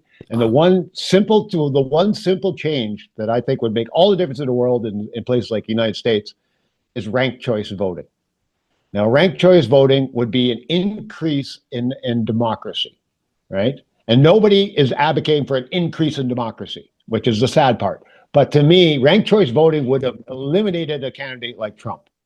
I listened to an Australian podcast there, Josh Zepps, and I really like his podcast. Uncomfortable Conversations is called, and he's an Australian, and when he talks to his Australian friends, they laugh at the Trump scenario because they have ranked choice voting. And they can see, they said on one of his podcasts, he points out that because of ranked choice voting, it's virtually impossible for them to get a candidate like Trump. And then when you have ranked choice voting, it also puts a big change in how people, what do you call it, negative campaigning. Negative campaigning has been proven not to work in a ranked choice voting system. But what exactly is a ranked choice voting system? If you don't mind me asking, just kind of give us a cliff notes. Yeah, it's very quickly. It's a method of when you go to vote, you give your first, second, third, fourth. You rank all your different candidates. Now they use some kind of hard to explain math, but they use this math so that they take the person that is that. They end up picking the candidate that satisfies the most people. It might have been your second choice, might have been your third choice, but altogether over everybody, they pick the candidate that everybody has at least some positive attitude towards. I would say actually that would give some of the smaller parties more of a chance as well. Yeah, this is the only way to work a multi-party system. You cannot, like Trump, right, or Elon Musk right now, talk about starting a third party. And if he does that, he'll screw whichever party he is closest to. And so if his party that he creates is more conservative, it's going to screw the other conservative party so they can never win because it splits the vote, right? And so now everybody could be want more a conservative person, but if they vote for these two different parties, that splits their vote, and now it's the liberals that win. And it can go the other way. If he's more liberal, he'll split the vote amongst the liberals, and now only the conservatives can win. And it screws everything right up. And I'm in Canada. We deal with this all the time. We have a multi-party system, but we don't have ranked choice voting. So we're splitting our vote all the time, and it fucks us up all the fucking time.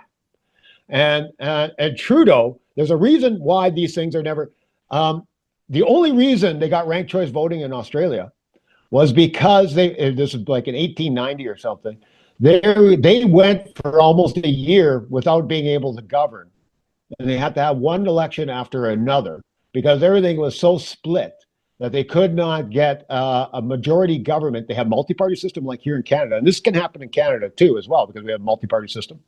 And we never, if the winner of the election does not win a majority, he has to make a pact, or get some other entity has to give them support to keep the government going. And if they don't, it goes right back into the next election, right? Like right now, we have a liberal government, and they are getting some support from the NDP, and that allows them to maintain control. If the NDP at any point they'll go, we don't trust you guys anymore, they can call a vote. And then, so in Australia, they had to go right after every election. There's a call for another election, and this happened repetitively for over a year. So they couldn't govern at all. They could not come up with any legislation for over a year. It was like a couple of years, maybe even. I can't remember how long it was.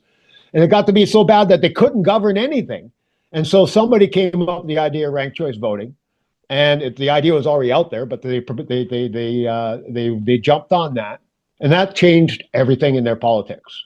And now there's way less negative campaigning. Negative campaign doesn't get you anywhere, because if you attack your opponent, then their voters will never choose you as second choice.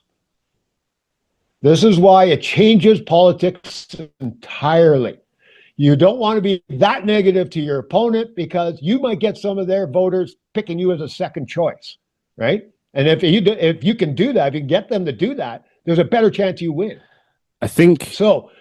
Ranked choice voting in Canada, Trudeau, when we had a conservative government, 20 years ago or something, we had a conservative government here that was in power for like over 10 years, it was over a decade.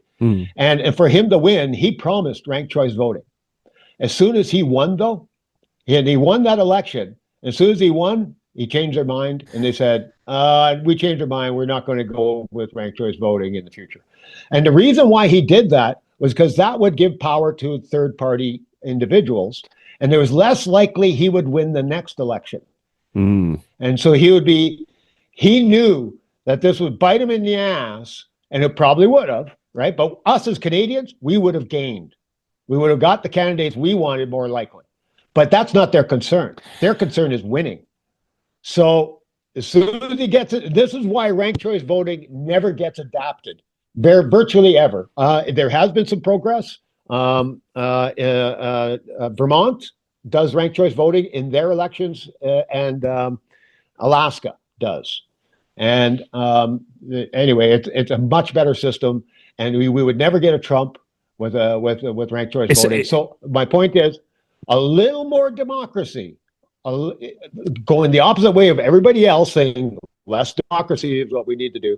A little more democracy would solve a lot of these problems. I have to say, like, I think anyway, in the UK, that would definitely be a popular choice, because we've got so many independent parties and other parties that just never get anywhere. Like, they might get the odd seat in Parliament, but this is what I mean. This is why they say sometimes if you vote for a third party, it's basically a wasted vote. And some people will be like, well, yeah, but it's one less vote for the major parties. And it's like, yeah, but like, if you vote for, say, Labour or Conservative, you know that you're actively pushing the boat. If you vote for another party, it's better than not voting, but it doesn't really push the needle. Not by much. Yeah, but a ranked choice system would at least kind of... The other thing is, too, and also those third parties at least get some idea how well they're doing. Sure. Right? And a third party, because everybody knows that they're going to split the vote, they have to strategically vote. They might have voted for that party, but they can't, because now they're thinking strategically, right? Whereas in a ranked choice voting, that third party actually gets a good indication of how much they have gained ground, and how if they're progressing up the system, right? Whereas they have no clue. If nobody votes for them, everybody might have liked them. They might have had a lot of traction, but nobody could vote for them because they can't risk that splitting of the vote. So a strategic voting becomes this huge fucking thing that just screws all the third party and lower parties to never having a good indication of how they're doing, right? So yeah, I can't stress that enough. A simple little thing like that would advance democracy in a massive way. And so anyway, but the point being, though, the original point is here, all focus right now amongst intellectuals is how to reduce democracy, but make it feel like that book I was talking about, 10% Less Democracy. It was focused on how to take a little bit of democracy away, but make it feel like everybody's getting more democracy. You know, that's stupid fucking concept, if you ask me. But that's the way they're thinking. That's the general thought process for all these people, right? Including the people that are all about the noosphere. Like I'm saying, this whole organization that's focused on the noosphere, they're going, yeah, we need to fucking control it or slow it down. That's fucking insane, from my perspective. But I seem to be the only one. I'm the only one pushing. I don't see anybody else trying. I started this, like I said, 15 years ago. And in that time, I have contacted every single entity I can find that has trying to claim that they're trying to advance democracy. But whenever they are trying, in every one of these systems, there's always an element of control. So the classic, and so you lose trust with the people. And I think this is totally the wrong way to go.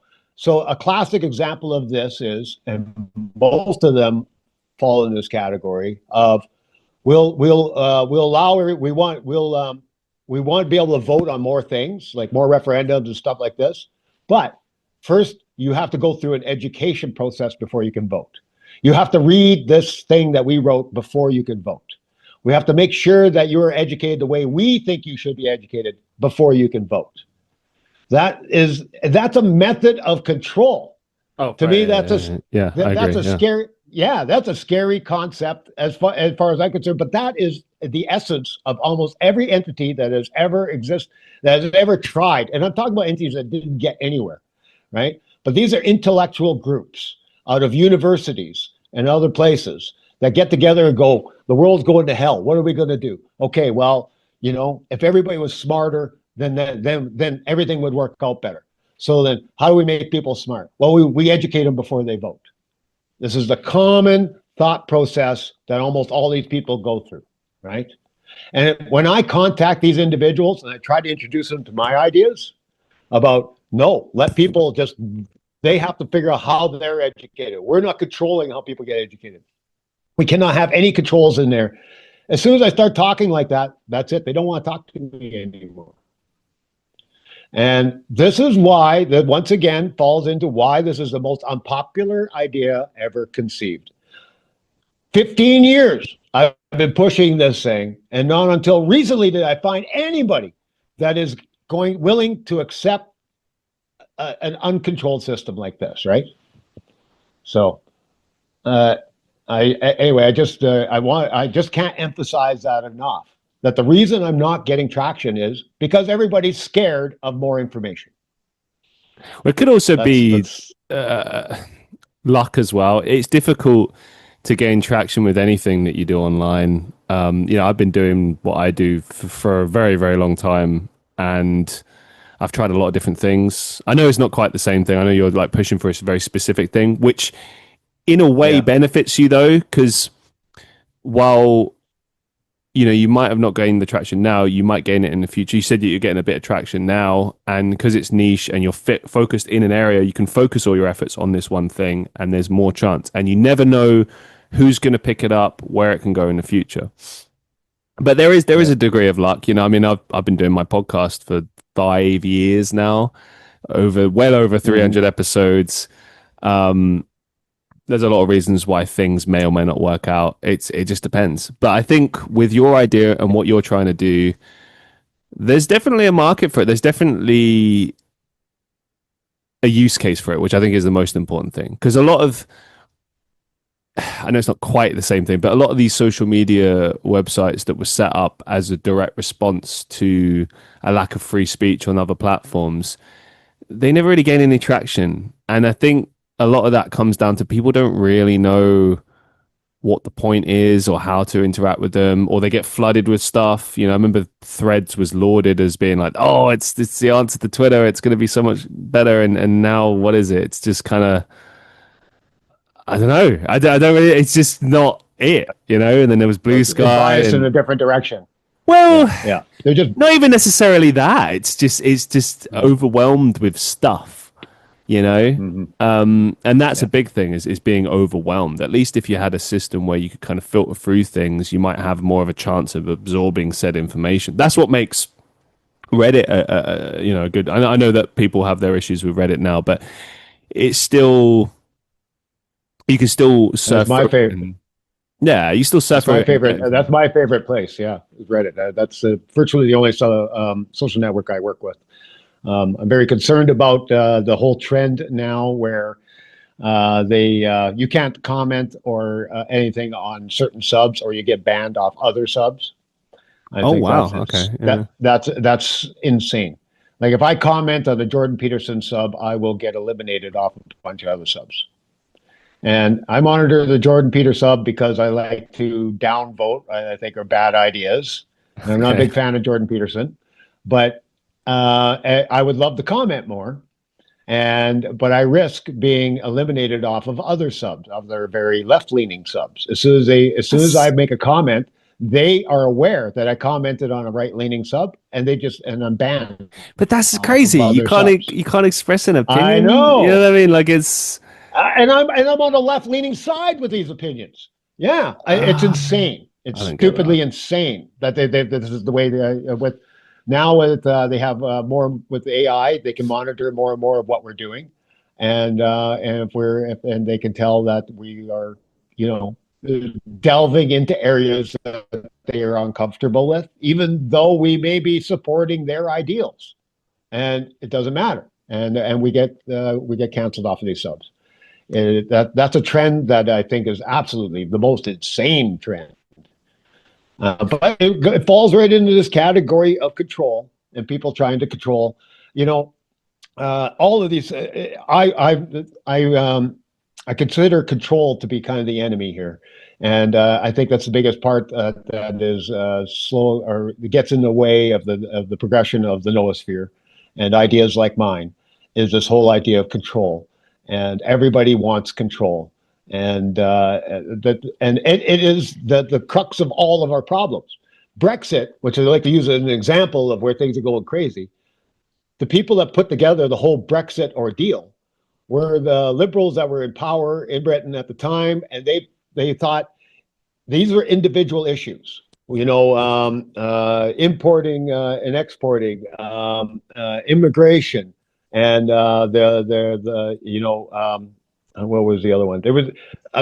There were certain things that were big key issues, and they lumped them all together Okay. because lumping them together gave less. They thought that they had put it together in such a way that nobody could vote for Brexit.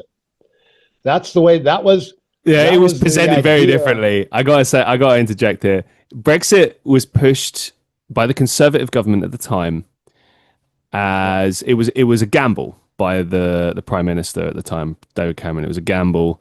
He was getting.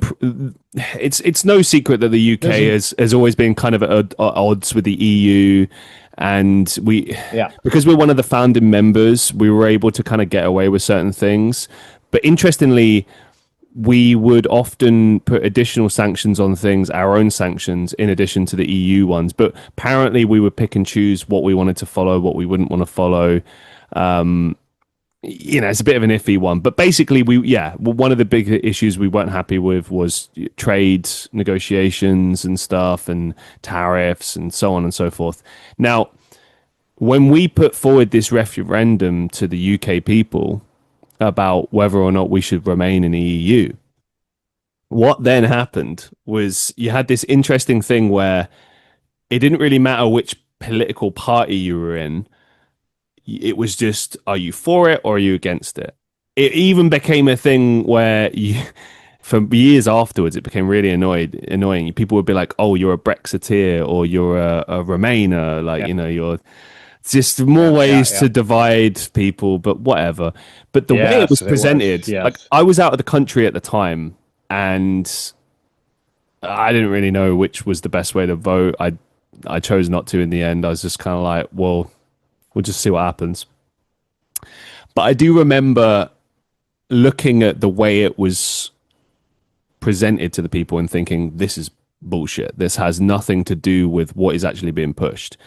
The way that yeah, the that's people right. involved on both sides presented it was if you vote, say, for Brexit, then you're voting to protect, say, the NHS or Yeah, immigration, or yeah, you're protecting the economy or whatever. And the reality is these issues had very little, if nothing, to do with voting for or against Brexit. But it was presented to, it was Well, essentially presented as a lie to us. It was exaggerated, yeah. and These things should have been dealt with as individual separate well, issues. they They just should weren't have never tied. been. They weren't tied to it. Like, what the fuck Yeah. does the So they, NHS have to do with whether or not we yeah. remain in the EU? That the Yeah. privatization of the NHS has been spoken about since its inception and thereafter. Like, it had nothing to do with it. If you're talking trade, sure, yeah, Yeah. then us Yeah. leaving the EU is big because who are we going to work with? How is Yeah. it going to affect it? We're seeing the fallout of it now, years later. Yeah. But things like the Yeah. individual issues, the domestic issues, very little Yeah. of those issues was Yeah. actually influenced by Brexit. But oh my God, did the politicians go on about it? And Well, I it's feel like because they mislead lumped people. everything together, though. Right. They lumped everything together, and this made it so that you couldn't discern one thing from another. It made it really easy to confuse people. Nobody. I heard a poll shortly after, right after Brexit was done, and the poll said everyone felt like they were totally incapable of actually making this decision. They should have. They never felt they should have been put in a position to be. You have to make this type of decision. They did not feel qualified. Anybody. I agree. I think it's one thing. The whole point of an electing a government is that Yeah. you get these people to represent your interests, and for better or worse, that's what they do, right? And there's going to Yeah. be things you agree with, things you disagree with. And after 5 years, or however long it is for your country, normally it's 5 years, you decide, okay, do I agree with these decisions they've made for us, or do I disagree? If I disagree, I vote them out. If I agree, we let them stay. And yeah, I know I'm simplifying it. I know it's not that Yeah. simple, but It'd be nice to get more that's choices than two, though. right. Yeah. But that's kind of the crux of it, right? But with a Yeah. thing like Brexit, like that, as you say, like it was way over our heads. And Yeah. like I remember people talking to people about it at the time. I was like, you won't see the fallout of something like Brexit until years after the fact. And I was right. That's right. We are at least, let's say, okay, Brexit was decided in 2016. I believe, if memory serves me correctly, it was fully enacted somewhere between 2019 to 2021. It was like a process that takes ages. They kept going on about this Article 21 thing, but basically it was enacted in that time. So thereafter, in the years after, say, 2019 or 2021, that's when you start seeing the fallout. Now, the fallout initially led to a loss of jobs in the trucking industry. I can't remember exactly why, but that was a huge thing that affected us. We've had rising food costs here in the UK for quite some time. There's the cost of living crisis that they call it. I have to think that Yeah. that is tied to the fact that we're paying way more now to the EU or to other countries that we're getting food from. Um, and it's only going to rise. We're caught in rising inflation and a bunch of other things, but like the food costs are kind of crazy. Like I was looking in the supermarket the other Yeah. day, and I'm a big Yeah. We're coffee going through guy. the same thing. Yeah, I mean, it can't. Yeah, maybe this is what makes me think it's not directly tied to Brexit, but it's crazy when you look at things like Kenko instant coffee now is like £7 or £8 in the supermarket, and it's not even good coffee. I can get cheaper, better coffee elsewhere. So I'm like, why is this so expensive? Okay, well, it's a big brand.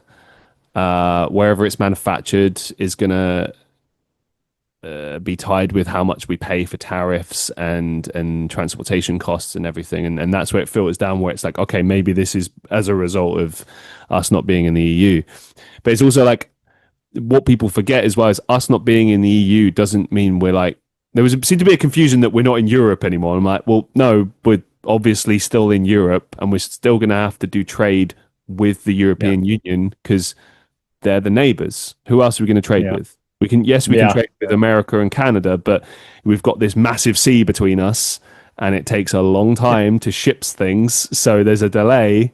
Like it's quicker and easier to trade with the EU. But yeah, obviously Yeah. now we're going to lose out because we're not part of this union anymore. And people were saying like, well, we want to get, for the longest time when they spoke about Brexit, they were talking about the fact that we want to get this good deal on the way out. We want to get this good deal. We have to get a good deal. And it's like, if you're any contract you've ever been in your entire life, if you're on the way out, right, you always lose on the way out. That's how it works Yeah. because you're Yeah. Yeah. choosing to leave, right? That's right. And yes, you can agree to certain terms where maybe it's not as bad, but you're still going to lose out. That's Yeah. just how it works. If you want a better contract, stay in, negotiate, Yeah. renegotiate. Let's come to a decision or a compromise, should I say? Yeah. Yeah. But that's not gonna. We can't. You can't have both. You know. And like as much as I'm not sure how I felt about leaving the EU. Really, I'm still thinking about it. To be honest, I don't know. But one thing I did think was ridiculous was people getting upset, like, "Oh, we're going to lose out on all this stuff," and it's like, yeah, that's how it works. Like, it's Mhm. that's what happens when you leave, a contract. So I don't Yeah. know. I think there's a lot of, but I will say the politicians misled us. There was a lot of misconceptions about what Brexit meant, and I feel the politicians at the time lied to us, and in the intervening years since then, they've lied about a lot. I mean, I'd never voted in my entire Yeah. life, but I voted in the most recent election because of what our government did at the time. They broke the laws that they set, and I was like, you can't have criminals in government. Yes, they might not be convicted criminals, but they broke the law.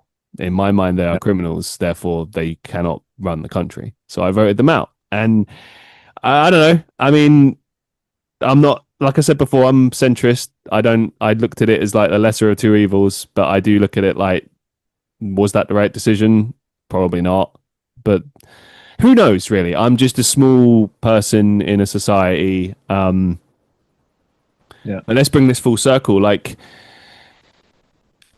having systems like the one that you've put forward in today's show is an example of how your small voice can actually mean something as opposed to it meaning nothing. And I think that more and more as time goes on and we think about the future and what the next 30, 40 years of our lives look like and what our grandkids' lives look like, we want to try and put forward something that's positive and that helps people and helps wider society. And I tend to think that that's what you're trying to do with this.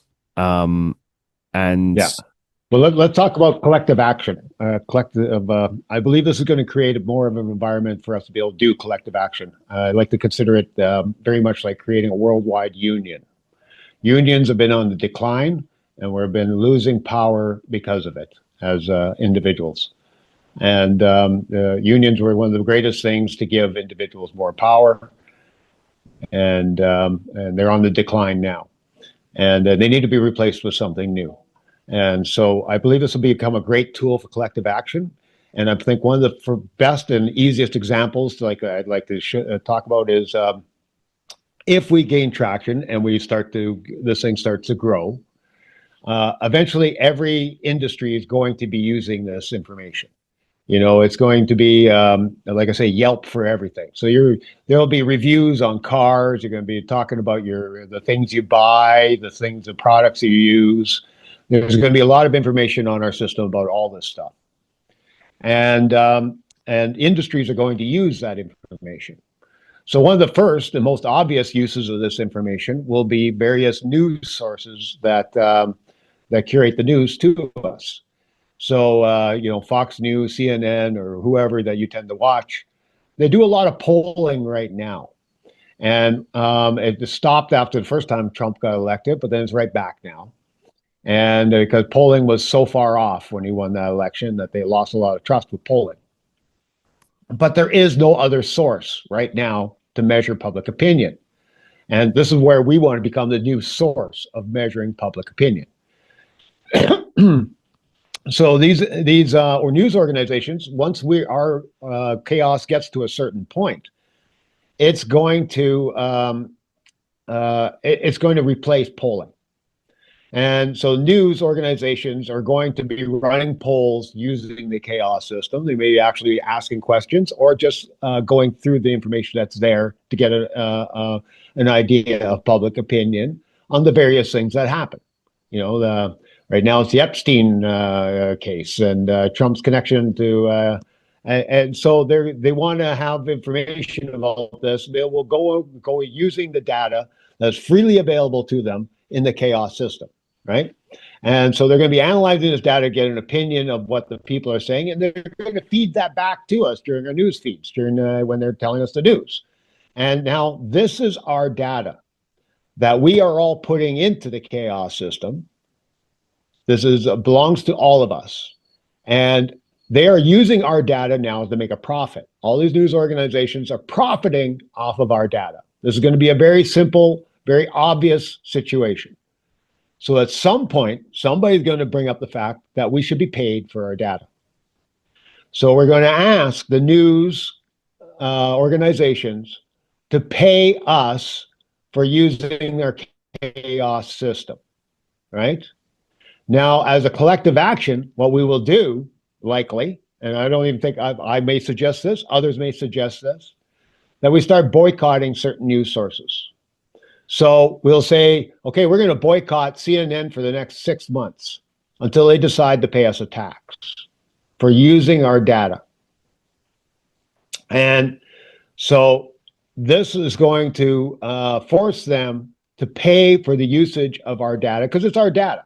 And so I don't think this will be a hard push because we know it's our data. It's obvious that it's our data, right? Why shouldn't we be paid? Why shouldn't we be paid for our data? Okay, there's a few things to this. Okay, there's one question I did want to ask you. I'll put the thread in that question for a second about whether or not this is going to be a paid platform versus, like, are you going to be profiteers? Is it going to be like a not-for-profit, etc.? There's a lot of, we'll get to that. But what you've just said there is interesting because this is assuming that your platform is seen as a valuable source of information. We have to get to, let's suppose that we get to that point where it's like, because I mean, if you look at like Wikipedia as an example, the joke with Wikipedia is always, oh, it's unverified sources, like you can't trust it if that's your source, lol, like. But the benefit of Wikipedia is at least you have a collective of information, open source. You can find valuable links at the bottom of pages a lot of the time, and then that's where you can kind of go through and find something of value, right? If it gets to a point, and I'm not saying it's not possible, okay, because anything is possible, right? You don't know. Like, this is certainly the first of its kind that I've heard of. Maybe there are other people trying to do similar things now. Right. Not. I mean, again, I didn't find anything like it, and when I was doing my research, I was like, okay, this is intriguing. I'd like to talk to this guy about this.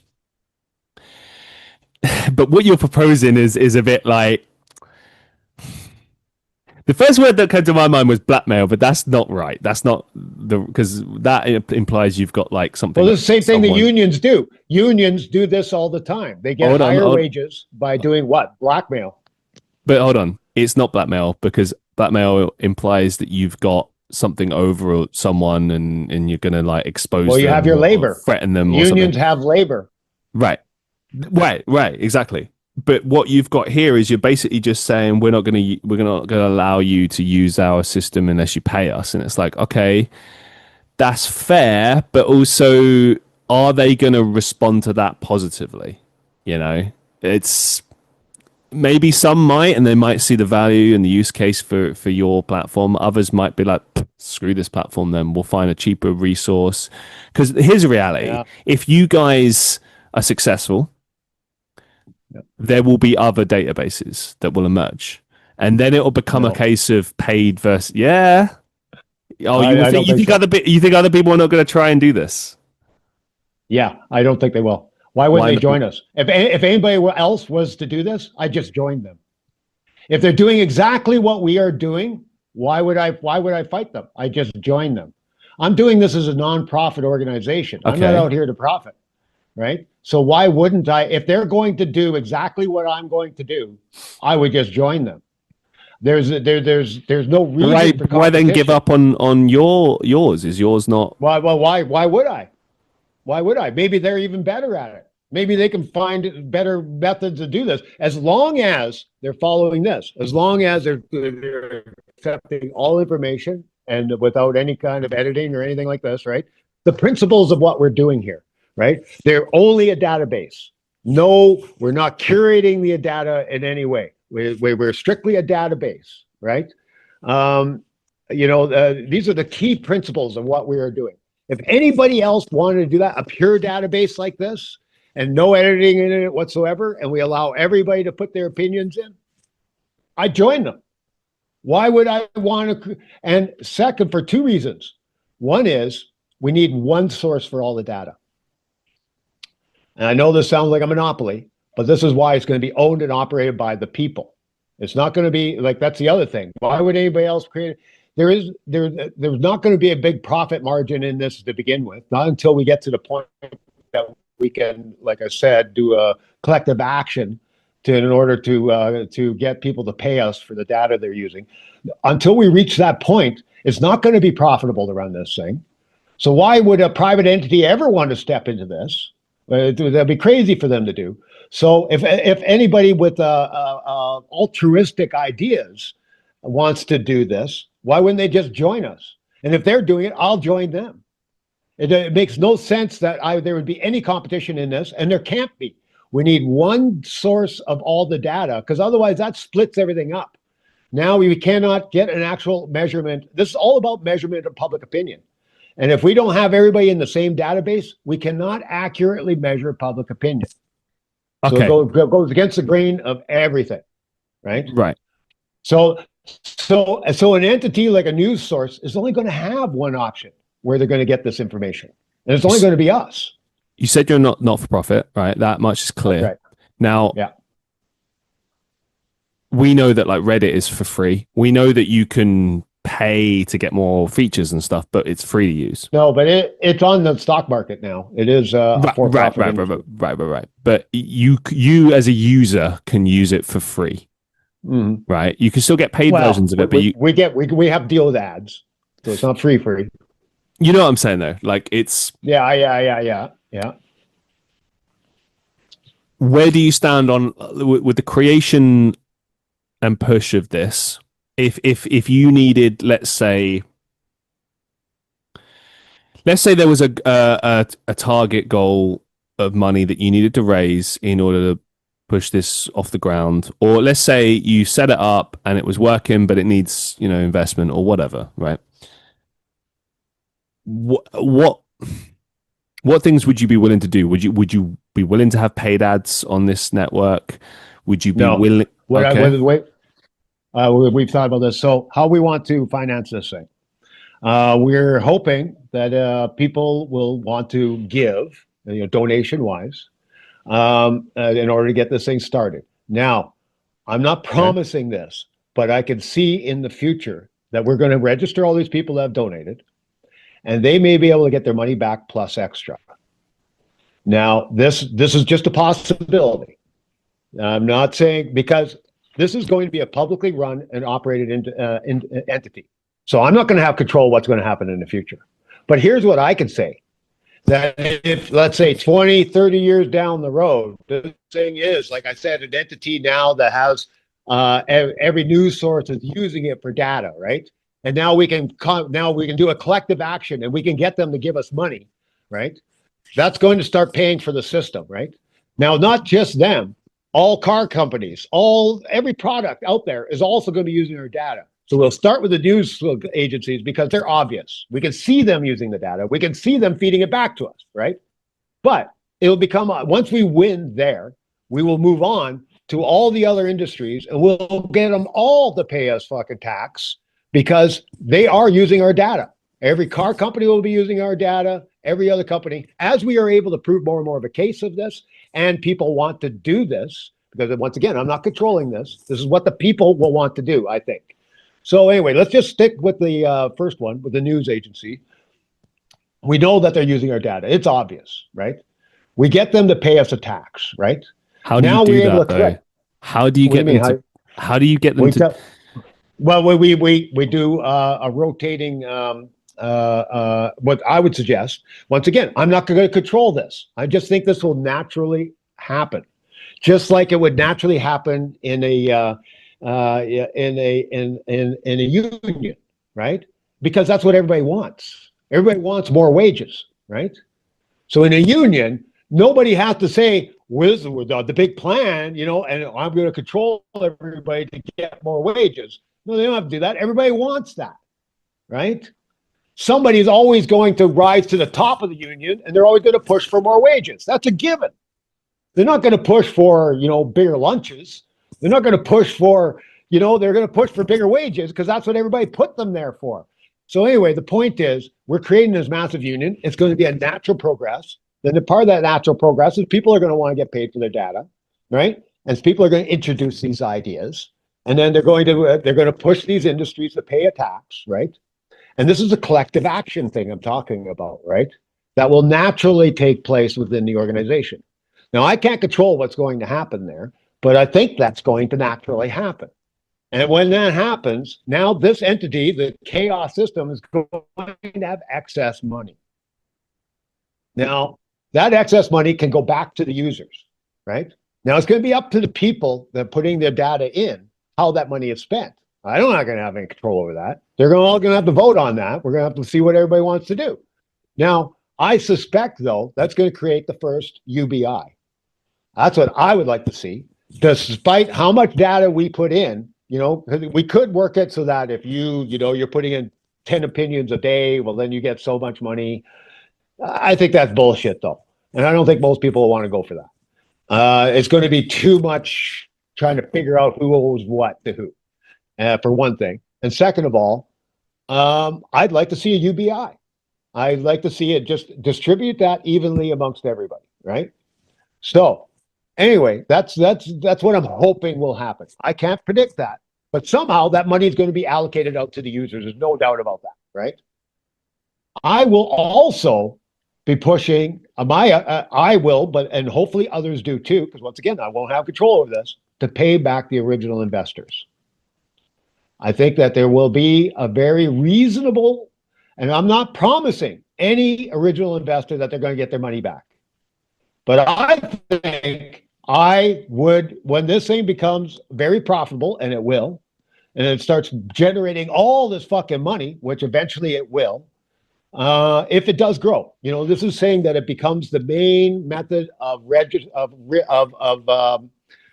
measuring public opinion. If it becomes the main method of measuring public opinion, it will generate massive amount of wealth. And why not pay back the original investors? I would be very grateful, hopefully at that point, that we have this entity. I'd be very grateful at that point that people invested originally, and I would hope that we would pay them back with interest. That's a personal thought. I cannot guarantee that, but I could definitely see it happening. You can't see that happening? You don't think that might be what people might want to do? Now, we're not talking about Elon Musk making this decision. We're talking about it's just like I was saying about the whole world does not want nuclear proliferation. The whole world wants to do something about climate change. The whole world wants to ease into the AI new world, right? That's what the whole world would like to see. I think that the whole world would like to see UBI, and I think the whole world would like to pay back original investors. I can't guarantee that. I'm not promising this to anybody. I do not have the power to make that promise. But I see it as a pretty obvious way that the future will go. That's my opinion. That's all I can say. That's my opinion. And so anyway, that's what I'm putting out there. So there you go. If you make up your own scenarios. Where do you think this will lead in the world? One other spot, I got to say this, one other place. The world, nobody writes No.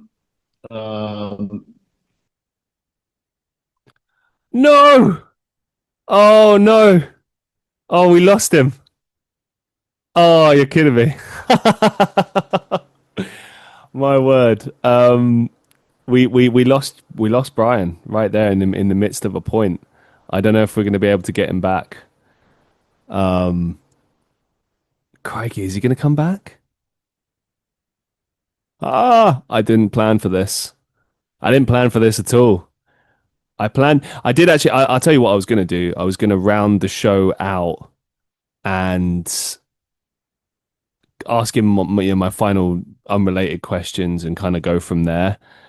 But we might have to round it off. If he doesn't come back in a minute, I might have to round it off. We've been going for nearly 2.5 hours.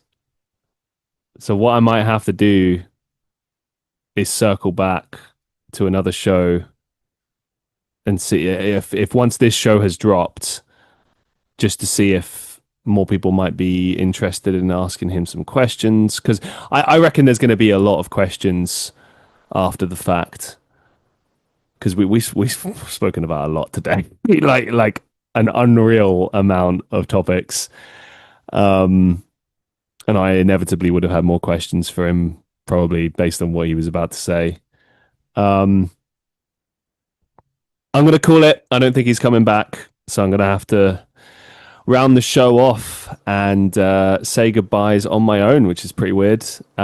This has been fascinating for me, I got to say. Obviously, as you've seen and heard, a lot of opinions expressed about the future of public opinion, censorship, the control of information and ideas, obviously the proliferation of media and information, AI. We've spoken about it all today, and if I don't get the chance to say it now, I want to say a massive thank you to Brian for being on this show, for sharing his perspective on the access of information, talking about his database of public opinion, the Chaos Network. It's been absolutely fascinating. It's been brilliant. We were very lucky that for the most part, his Wi-Fi was okay. We got him talking quite a bit, and it was. I know there's been a few technical difficulties, so apologies to everyone for that. But I hope that you've gotten as much out of this show as I have. And a massive thank you to Brian for appearing on the show. We'd love to have you again on the show, I'm sure. If anyone listening or watching the podcast has any questions for me or Brian, please send them in. I can envision this being a two-parter. I could see him coming on the show, of course, if he wants to as well. So massive thank you to Brian. Massive thank you to all of you for listening and watching. If you would like to support me, I've not brought this up in a while, but I figured might as well bring it up. It's been a long time. If you want to support what I do with the podcast and help me to continue doing this, because I'd love to keep going. I'm just up on tomorrow. I'll be celebrating 5 years. I'm going to do like a bonus episode. By the time this gets released, I will have already released that episode, and that'll be on Patreon. If you would like to support me on Patreon and everything I do on the podcast, go to patreon.com/Christian Reeve. It's only £5 a month, and you can see bonus podcasts of the Christian Reeve podcast, bonus content. There's gigs. I'm a musician and an actor, for those who don't know, so you can see that and support me there. And yeah, you can help me maybe get to the point where I could do this maybe for a living, and who knows, maybe actually do a physical episode of the podcast. I know people have asked about that. I would love to. But, you know, for what it's worth, I adore doing this show. It blows my mind that I've done so many episodes over the years and gotten to have amazing conversations like this. So thank you to everyone who's supported me over the years, and to many more episodes. Thank you so much for watching and listening, and I'll see you all in the next one.